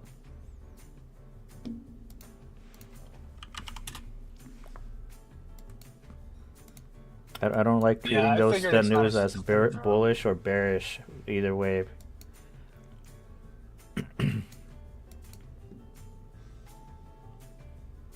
Some could see it bearish, right? Because they're selling off shares. But who knows?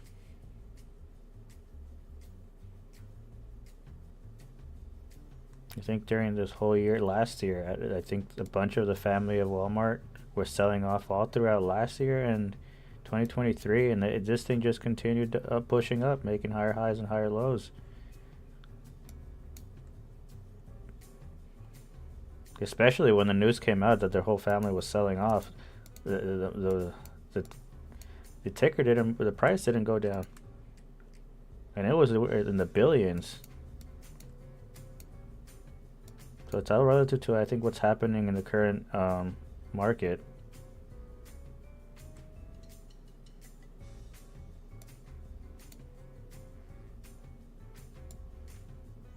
Damn, put that line, guys, on your charts. 538, 33, or whatever you want to put it, but somewhere around there. Jesus, that's a tweezer bottom here.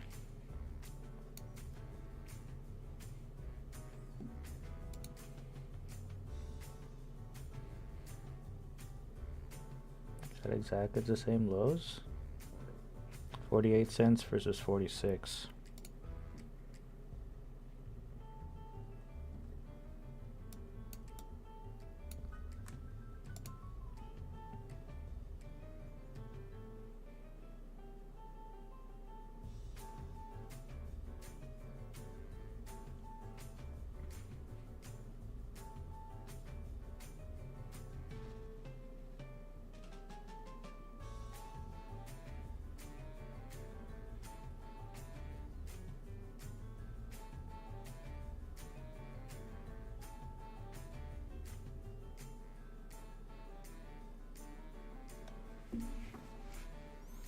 And it could be foreshadowing, guys, like but when, right?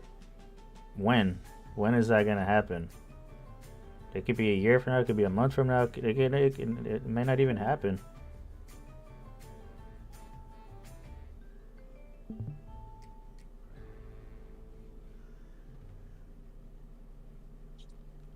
Yeah, I was more looking at it just in regards to like the overall bearish sentiment right now and the things that I think have come out of Jamie Dimon's mouth in regard like other news articles that I've read and stuff.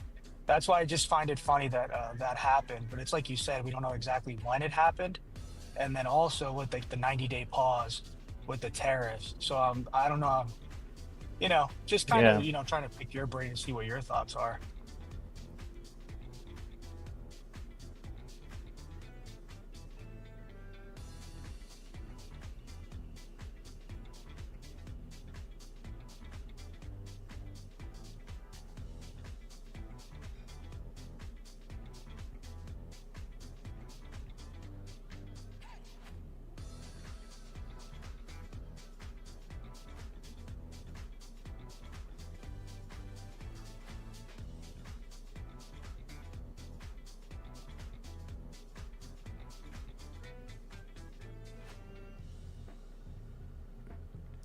know it was like 100 something thousand shares. Does anybody know the dollar value? Let's just 100,000. Just it's like 130, I think it was. What's JPM's price at? It was like 230 something. 230. It was about 230. So he took about $29 million on a market cap of over 500 billion, 600 billion.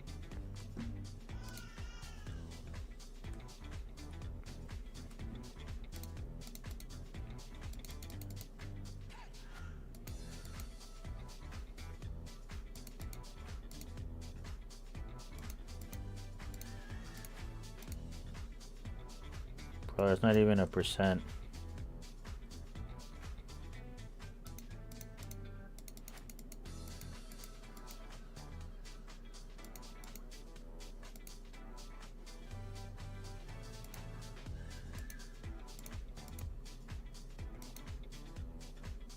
That's not even half a percent. It's like a quarter. Less. So it's like not enough to even move the stock.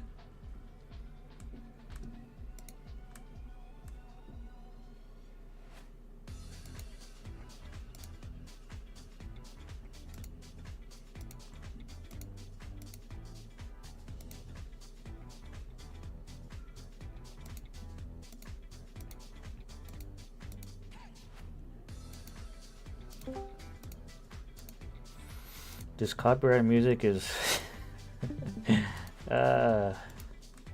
getting tired of it, Grandpa.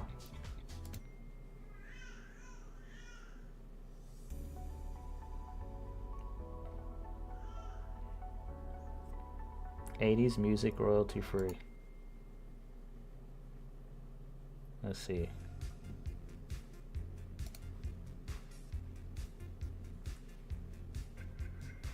Oh, you can hear that? Dang. It's all the way in the kitchen.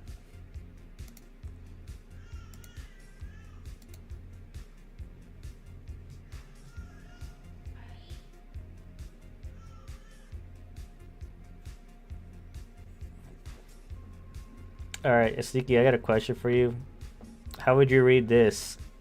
A CEO using a margin loan to buy shares. Bullish or bearish? He's using margin to buy like the own shares of the company. Yes, $1 billion margin loan. Fuck. Huh? I'd be bullish as fuck. Well, that's what Ryan What Cohen company is did. The recent GME? Yeah, No way. the recent shares he bought, which is $1 billion worth, was on a margin loan. He bought 10% of the company He has on margin? He has at I think it's 10%. Holy fuck.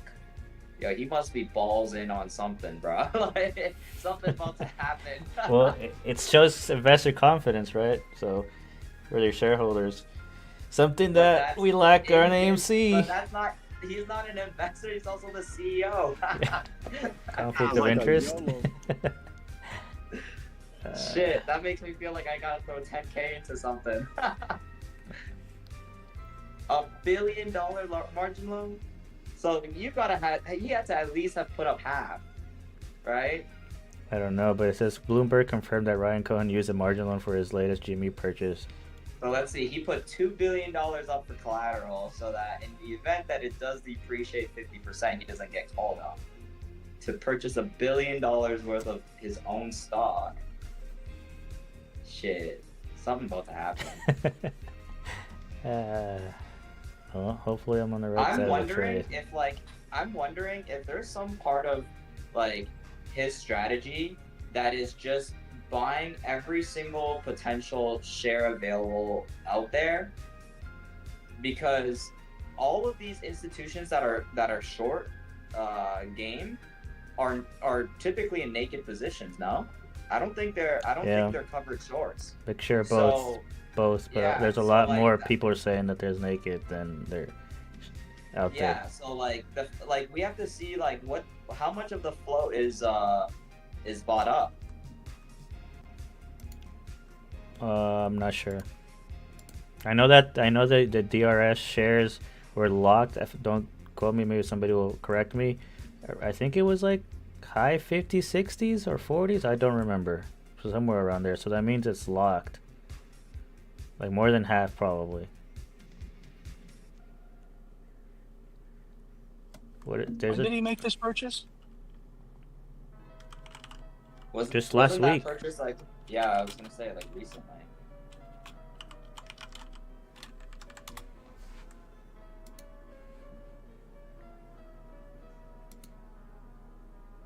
I wonder if he's setting it up just like he did BBBY. DRS here on if Stonko Tracker's still updating this correctly, it says the free float with direct shares registered. The free float is locked 26%. So according to this, it says there's 204 million shares remaining to lock the float. So 204 million at its current price.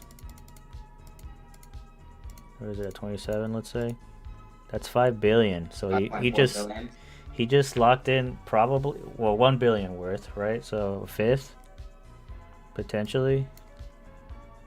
But that's just on that order. That's not even including what's available, like what is already currently locked in. Yeah. Yeah.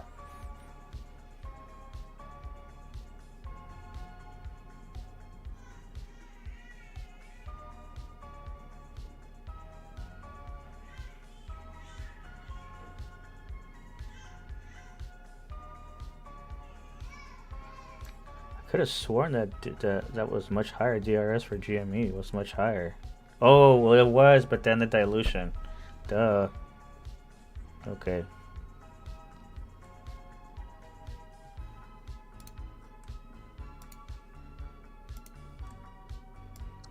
It's interesting, but what's the overall plan? Because like in the last year where I live at, I've already seen like 3 GameStop stores close. Yep, exactly. What is the plan? They're saying the Bitcoin, but okay. You still haven't bought. What is the plan? What are you trying to do to generate revenue?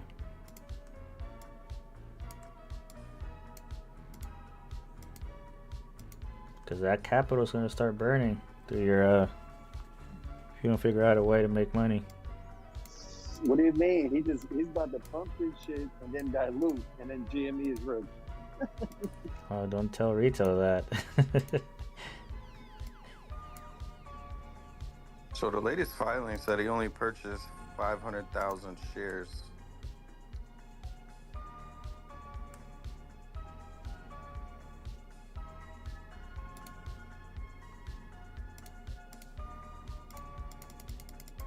So he owns 36.8 million shares.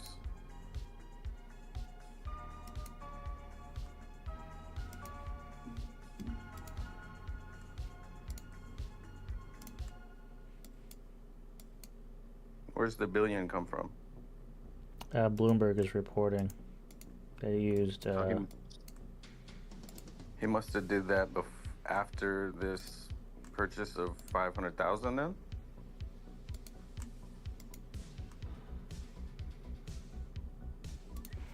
This was on the 7th of April.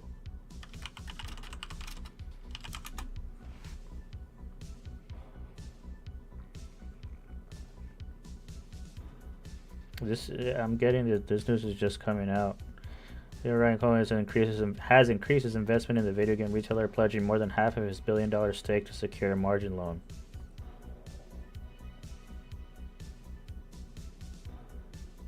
Oh, so that was the pop we got then. That just came out. Okay, now that makes sense. So this is new. He bought again on margin?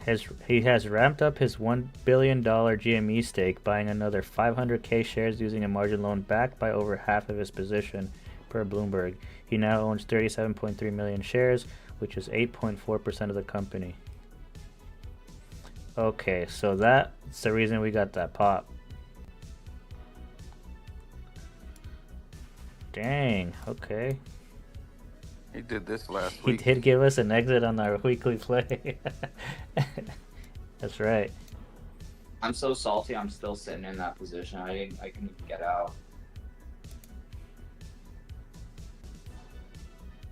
The harmonica knew it was just the wish I would have bought or just slightly earlier. DC had a lot more.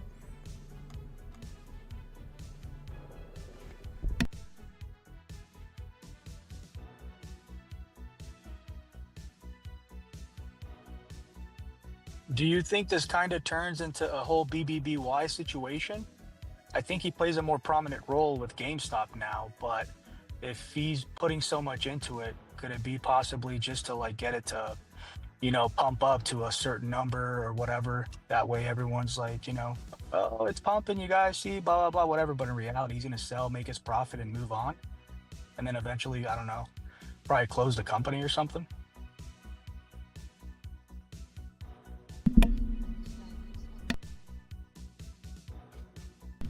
Who knows? I'm not sure.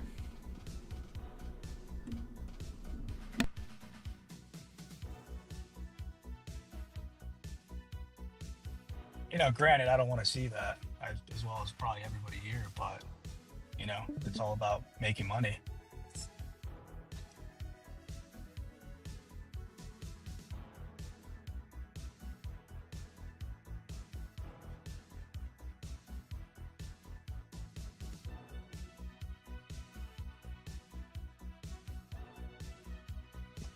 I think he's leaning more towards like a crypto type thing with all that ETF stuff.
I put it in the live chat.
Okay, so SPY just broke below 538 and then below T1 here on the 5.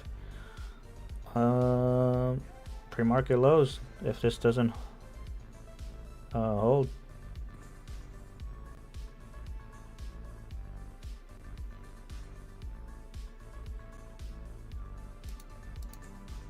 It's trying to flip here though. Oh, meta. Little dump on meta. Banks also coming dumping. Dumpy dump. Until almost filling the gap.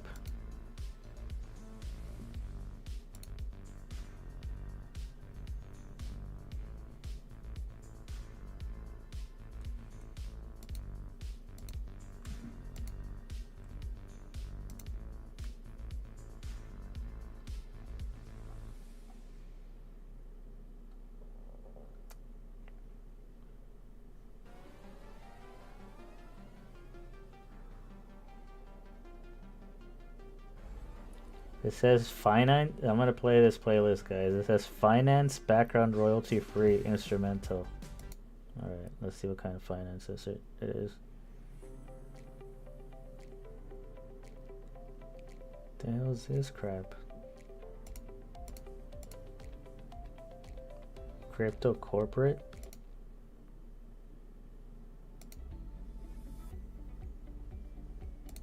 Corporate business background.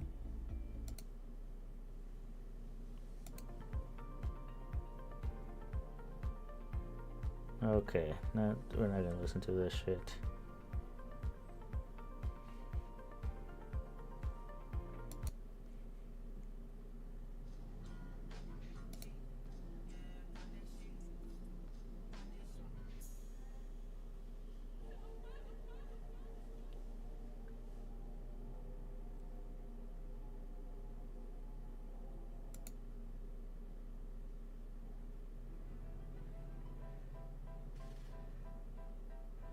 I know. I know, Moss.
Kind of woman. I'm loving what you got, but I'm hating what you doing. Yeah, gotta understand that I'm looking for a man who can get up on that bike. Look, ma, no hands.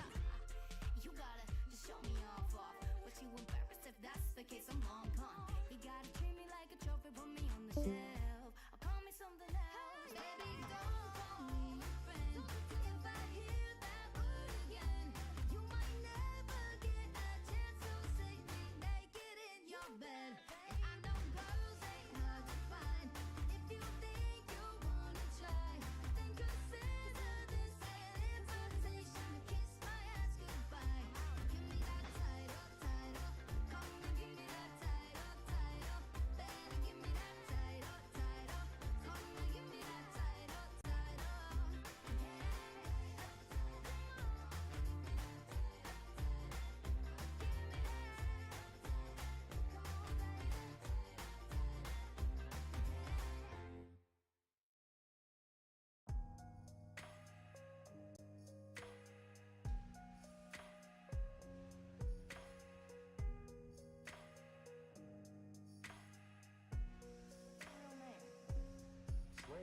Maybe it's the way you say my name.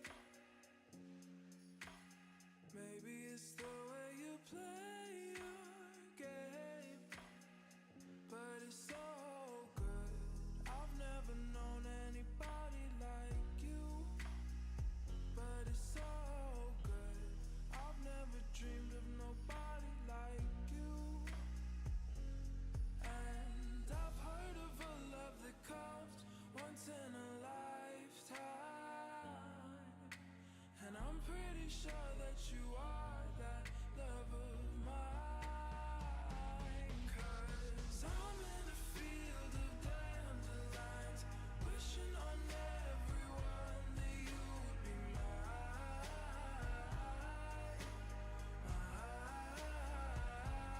And I see forever in your eyes. I feel okay when I see you smile. Spy's holding above that 538, 33 here.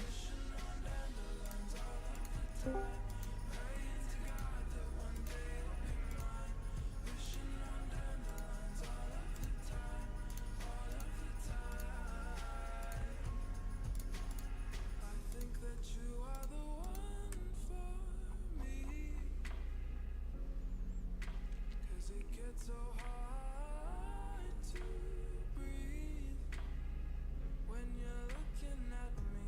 I've never felt so alive and free.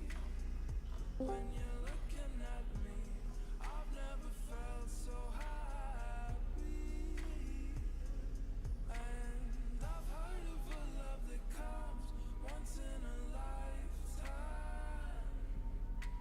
And I'm pretty sure that you are that love of mine. 'Cause I'm in a field of dandelions, wishing on everyone that you would be mine.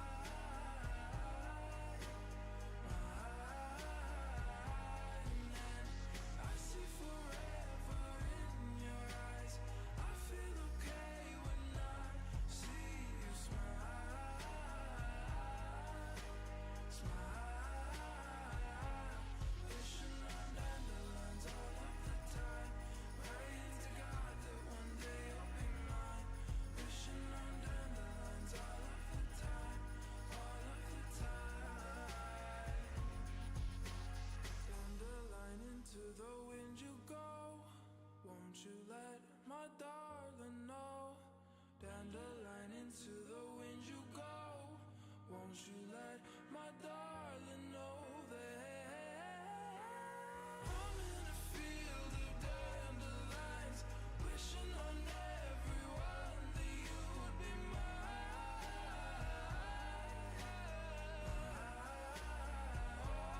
And I see forever in your eyes. I feel okay when I see you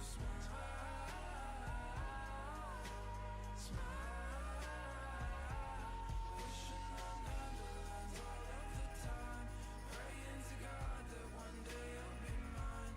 Wishing on dandelions all of the time, all of the time. I'm in a field of dandelions, wishing on everyone that you'd be mine, mine.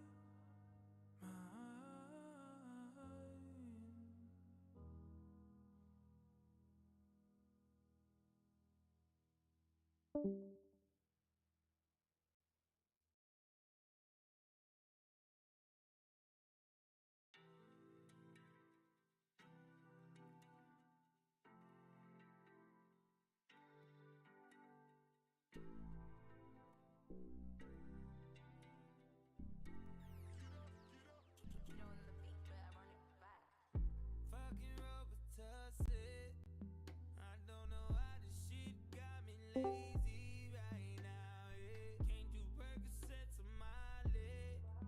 I'm turning one, trying to live it up. Hit it right, baby. Yeah, right it, yeah. Bring it over to my place. You be like, baby, who cares? But I know you care. Bring it over to my place. You don't know what you did to me. Your body lightweight speaks to me. I don't know what you did to me. Your body lightweight speaks to me.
Hey, Lord.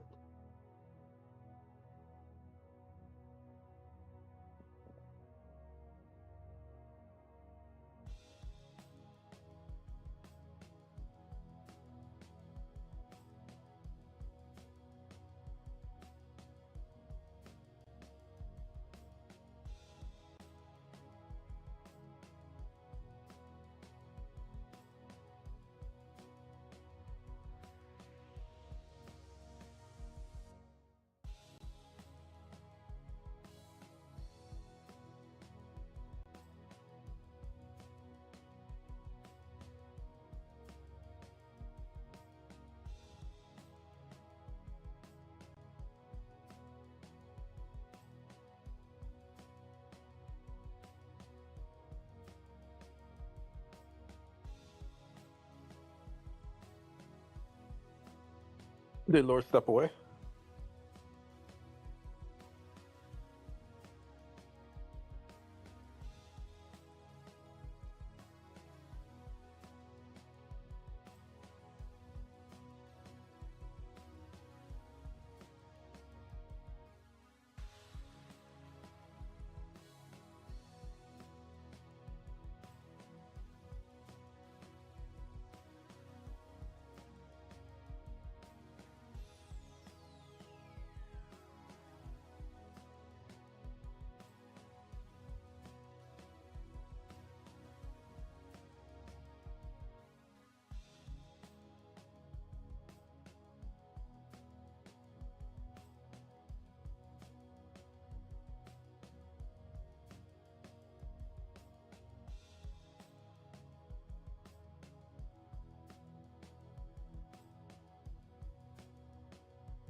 All right.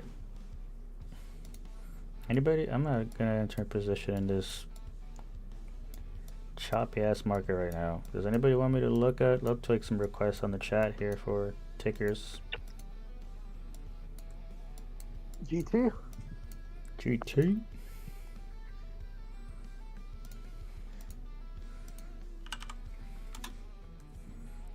I just made a quick 80%er on some puts, SPY puts. Which ones? SPY puts, the Oh, so 536s. nice. Mike, was that you asking about GT? Yeah. Okay. I got into some May contracts. Tens? 11. Okay. So a few things here. We're in this channel, right? This is sideways channel here. We want to break above 10. What I see happening here though, volume is diminishing. So we could maybe be in a symmetrical triangle here. I know it's kind of a little wonky here, but you could actually probably extend it to like the 4 hour, yeah. Something like this. Playing out this to this, probably be a break above towards 12.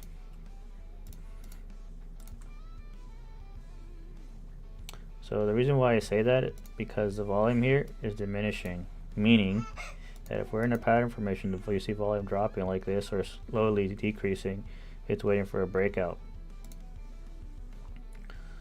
Usually the asymmetrical triangle, depending on where the asymmetrical triangle is at, but low on the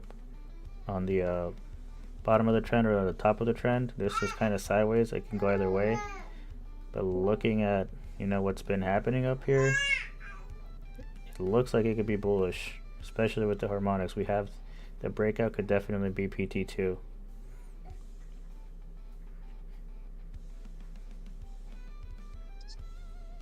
I was also looking at the contract charts. No, we haven't been talking about that lately, but the $11 ones, there's a dragon pattern on the 30-minute and the 45-minute to the upside. That's confluence to that.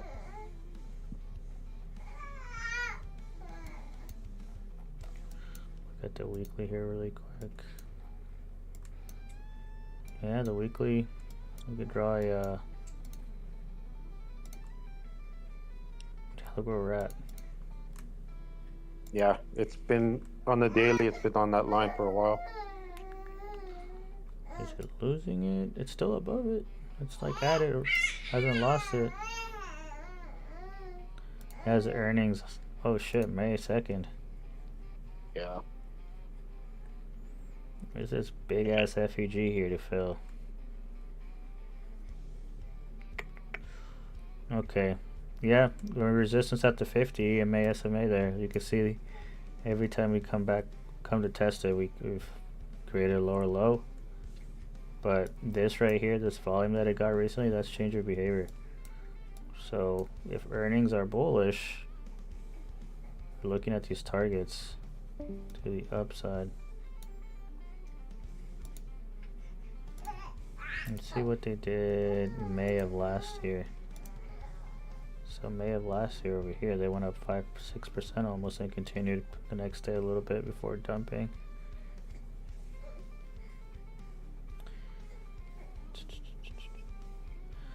Yeah, I think it's waiting. It's waiting for some news or the earnings, because the HSI on the daily RSI too, it is just contracting above, like at the midline.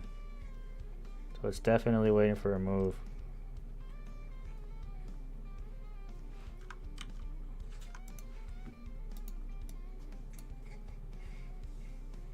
Yeah, my bet is to the upside still.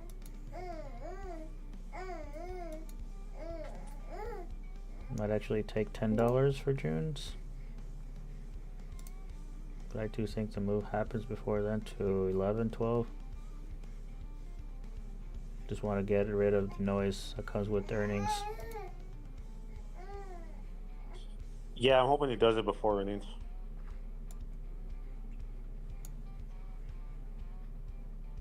But then again, that might be what it's waiting for.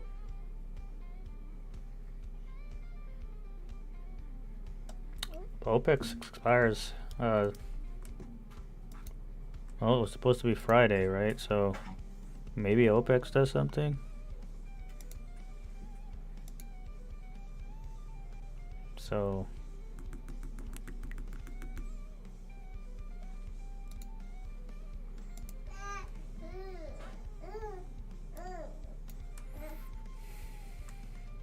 we'll see. It's not bad as long as you're staying above 9. You're good. Hopefully it stays above 950, 940s.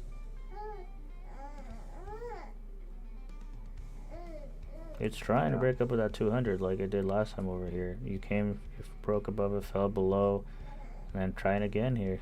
So it is a battle. 20 cents. So I'm up 15% right now. So I'm good where I'm at with these contracts.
Well, I know Twitch said last week I was gonna try YouTube 10. I'll be streaming on Twitch probably by the end of the month again. Just gotta upgrade my PC to do dual stream.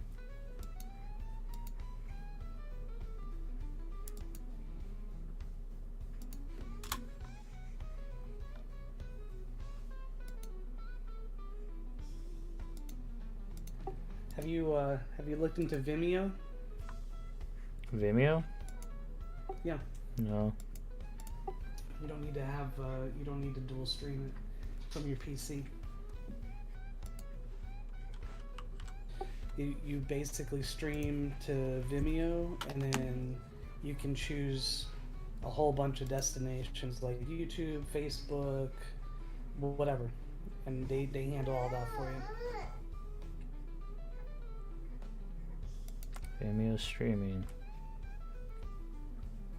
I mean, it's not free, but if you know, we used to do, we use it at our church because we have a pretty low end computer that does the streaming. Yeah. So we just have one stream that goes to Vimeo, and it doesn't require really not much at all. And then we can specify, I think it's like a whole bunch. I mean, we can do Facebook, we can do YouTube. Yeah, I'm pretty sure Twitch is on there. Oh, I'll check that out.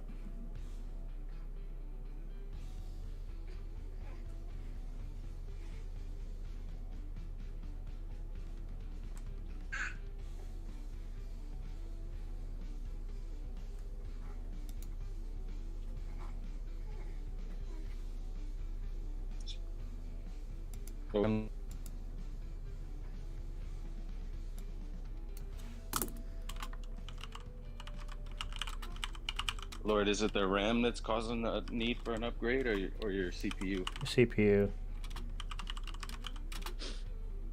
What platform are you using to stream? Streamlabs. Oh, that's a pretty good one. Yeah, we were using OBS because it was free.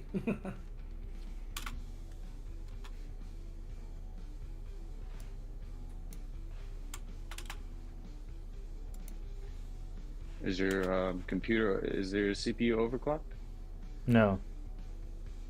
Oh, that's why.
My favorite stock of the century, Palantir.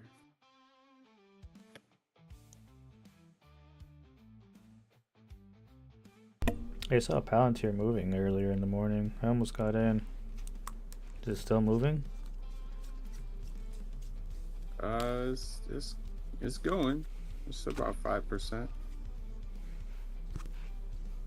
Got this in my long-term account though.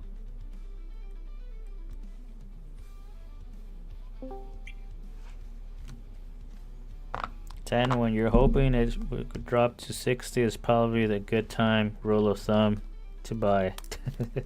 So it does, you don't miss the boat.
Willie.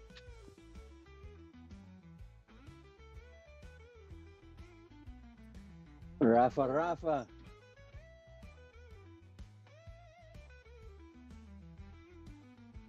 We're getting back to 1900. No good, bro. No good. Really, Papa? I cut, man. What's that? I cut my position. You cut it? Yeah. You had about today or tomorrow? For tomorrow. You had calls for tomorrow, Yeah. and you cut. Yeah. Why? It's going back up? I don't mean, care. no. I'm just trying to figure out what you do for stops. Like, was it the RCISD break or what was it? Yep. The reason I got in is the reason I get out.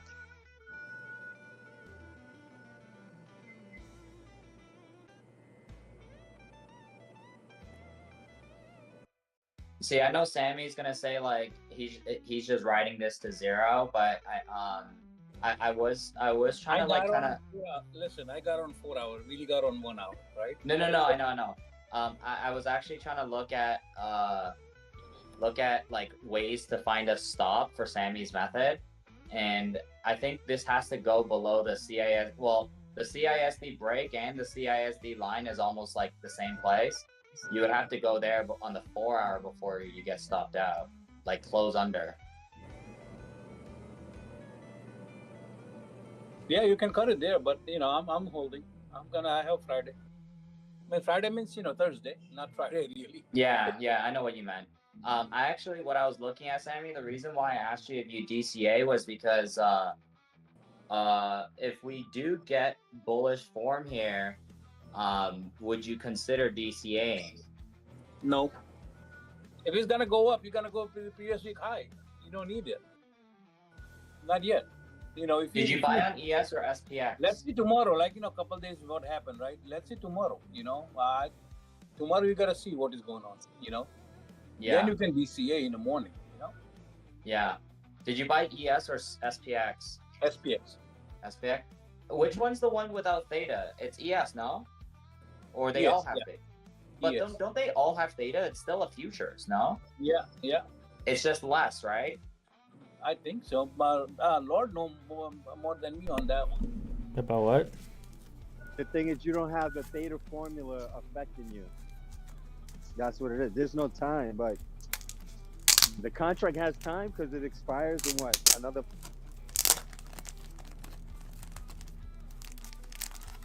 So go ahead, Lord is here. What question? What's the theta rule on ES or SPX? I can't remember. I know we went over it before. There's no theta. I thought all options still have theta. It's just a different way of calculating. It expires. There is there's no theta. Yeah, he just went. Cutting off, bro. You're robot. Yeah, like a full. That kind. It's so funny. It's so funny when he tries to talk and it just goes. It's okay. No, Lord.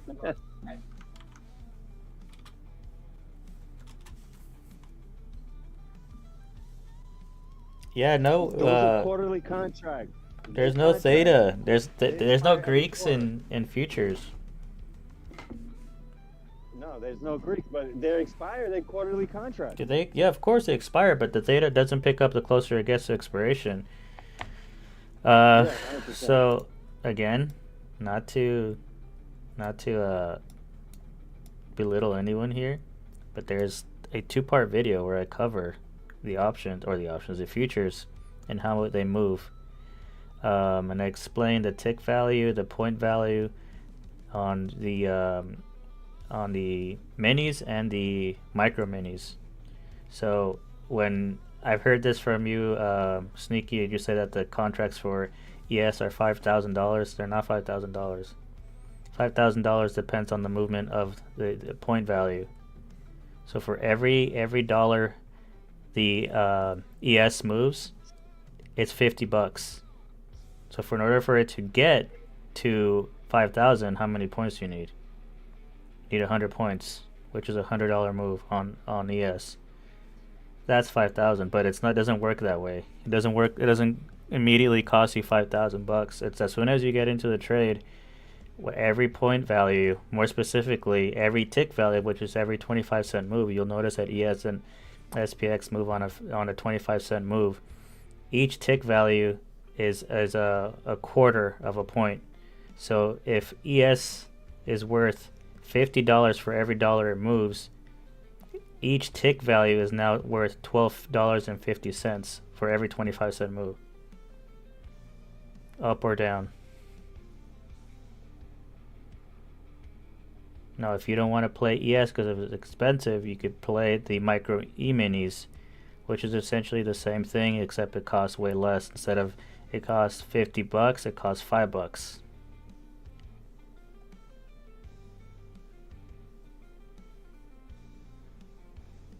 Same thing with the with NQ. It costs $20 for every point value. So each tick value, 25-cent move, divide that by 4. What is it? $5 for every tick value, and you could do the micro NQ mini at $2 instead.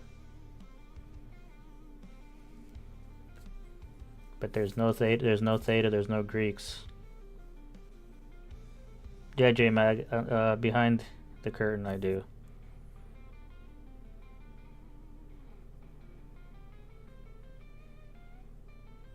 Right now I'm not playing it in this environment because Apex sometimes you could blow your account because they don't want you trading when there's super high volatility.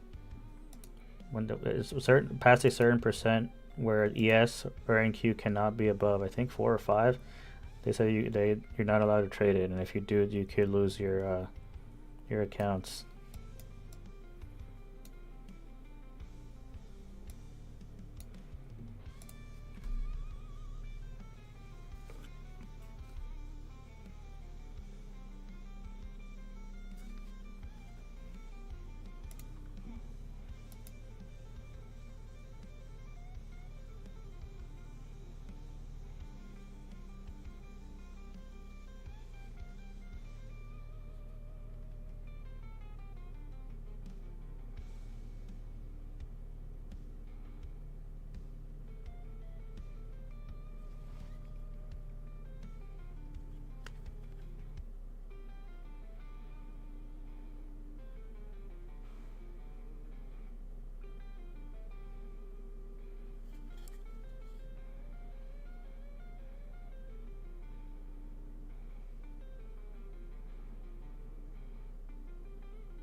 Brandon, I must have missed it. I'll get you sorted right now. They'll give me like 5 seconds, and I got you.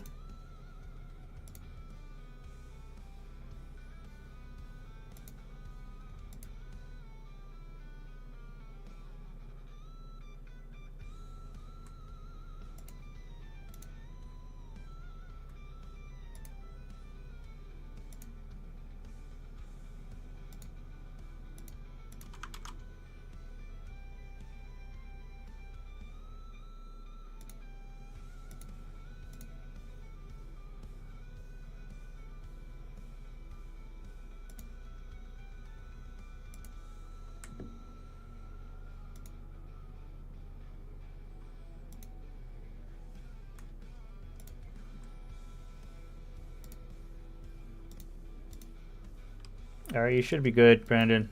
Just if it doesn't pop up, just give it a few minutes, or we just close out the app and then restart TradingView.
All right, GT.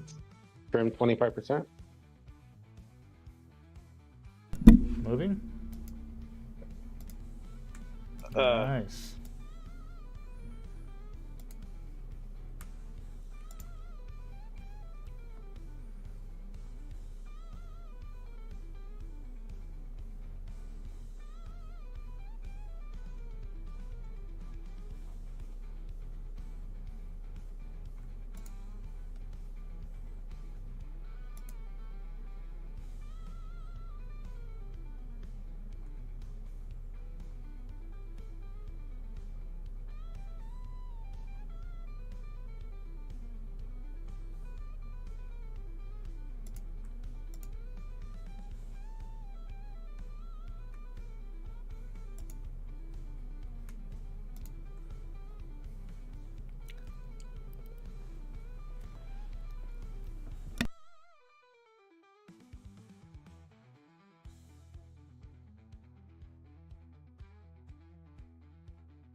Oh shit, I just realized we're in power hour.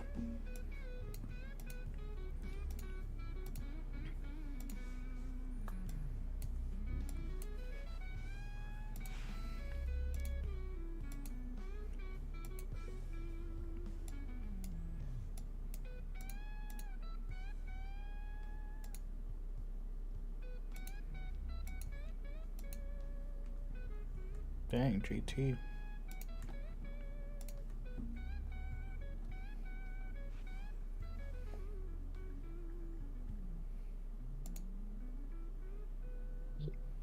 You look at those tens for next month. Yeah, I think I'm gonna wait after OPEX though. Might miss the ride.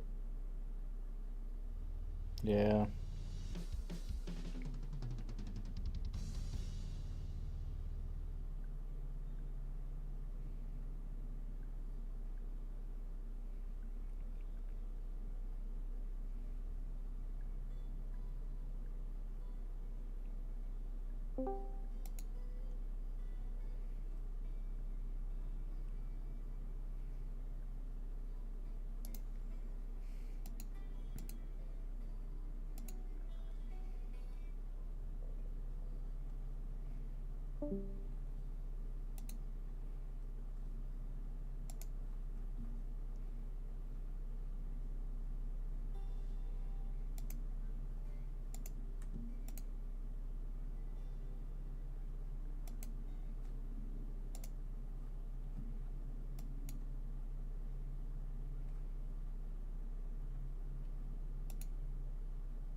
Yeah, Palantir ripped.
Wow, another day, just consolidation at the same range.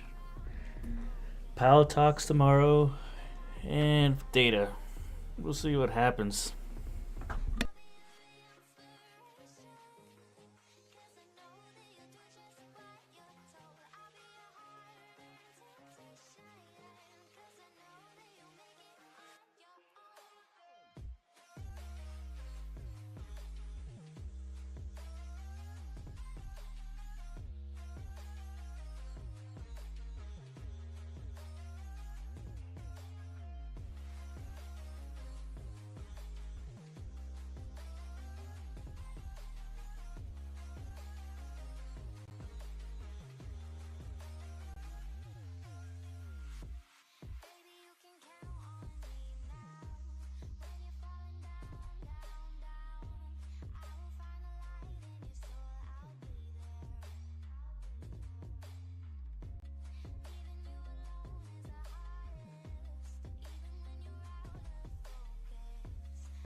Yo, do you see this going on right now? China just opened their doors to America for, I think it says 48 hours to do shopping with no visa, and they're doing a 13% back cashback.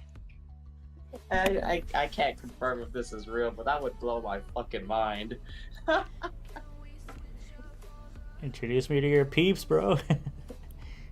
Shit, I mean, I go usually once a year, once every couple of years, but like no visa part is what's crazy.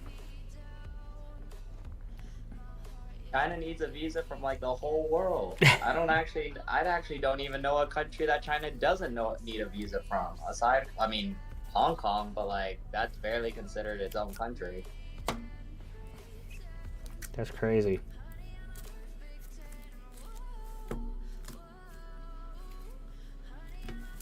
To let Americans come and shop with no visa, 13% cash back on purchases. So they're gonna even give you money.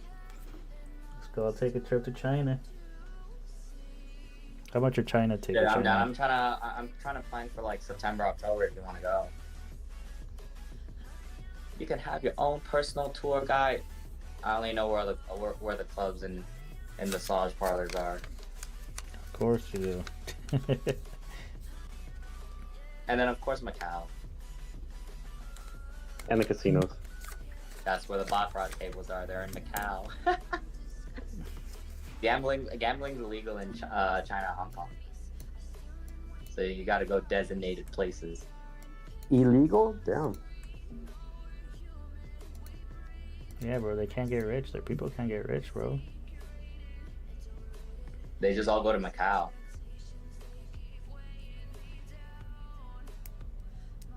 You also read that that Trump is trying to remove Harvard tax exemption. The university. Oh shit! I didn't see that. What's that about? I have no idea, but that they might look to tax Harvard because they don't pay for taxes right now. They don't pay any taxes. I don't know what the hell happened with Harvard, but I saw something recently on Harvard, like a couple weeks ago, that it said like 30% of their graduates with masters can't find jobs. Harvard and Stanford, I think. Yeah.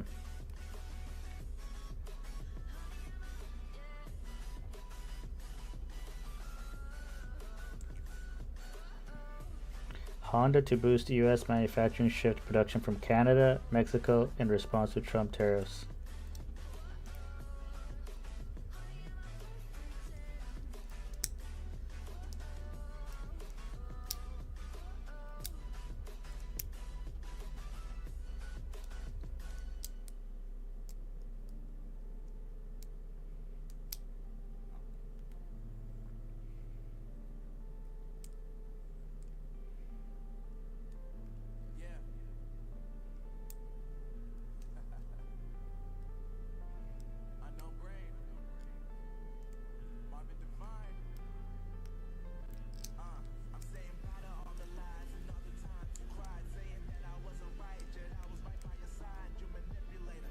Yeah, perhaps Harvard should lose its tax-exempt status and be taxed as a political entity if it keeps pushing political, ideological, and terrorist-inspired supporting sickness. Remember, tax-exempt status is totally contingent on acting in the public interest.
hear me?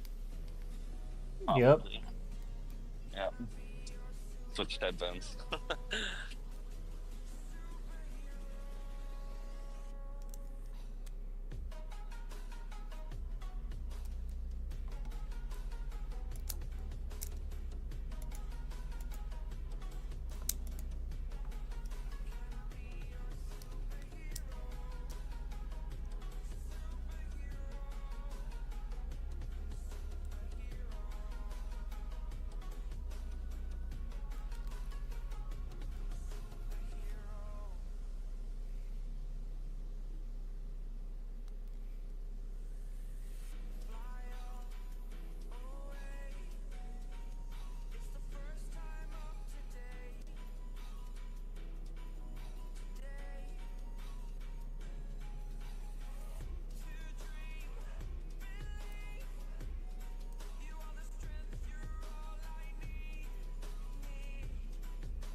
Damn it, Jimothy. Fuck. Could have just gone now.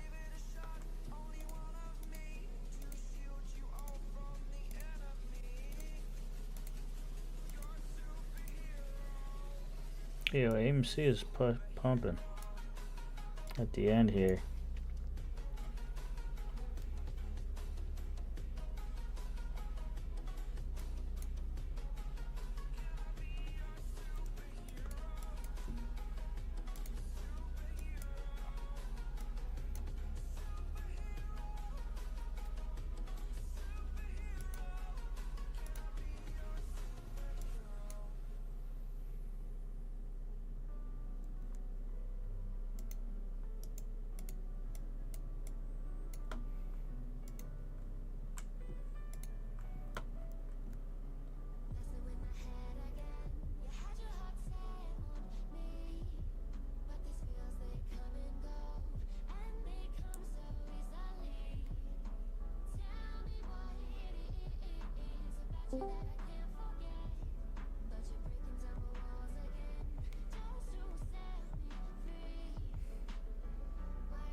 Ding, ding, ding.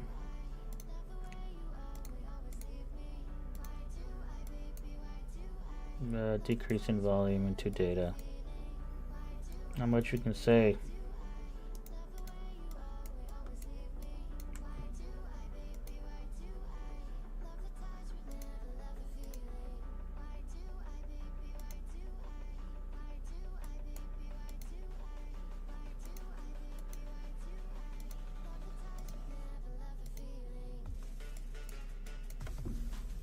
Alright guys, well, just took, I believe, two plays. Yeah, I took IWM calls in the morning for 28%. That's it. And closed out those GME weeklies for 22%. Not much price action today.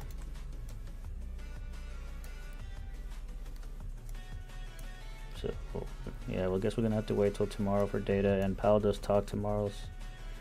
Don't know what he's talking about or where he's talking. So let's see if he says anything about what's happening with the whole tariff situation. But that's it for me, and I will see you guys same time as always. Peace. Later.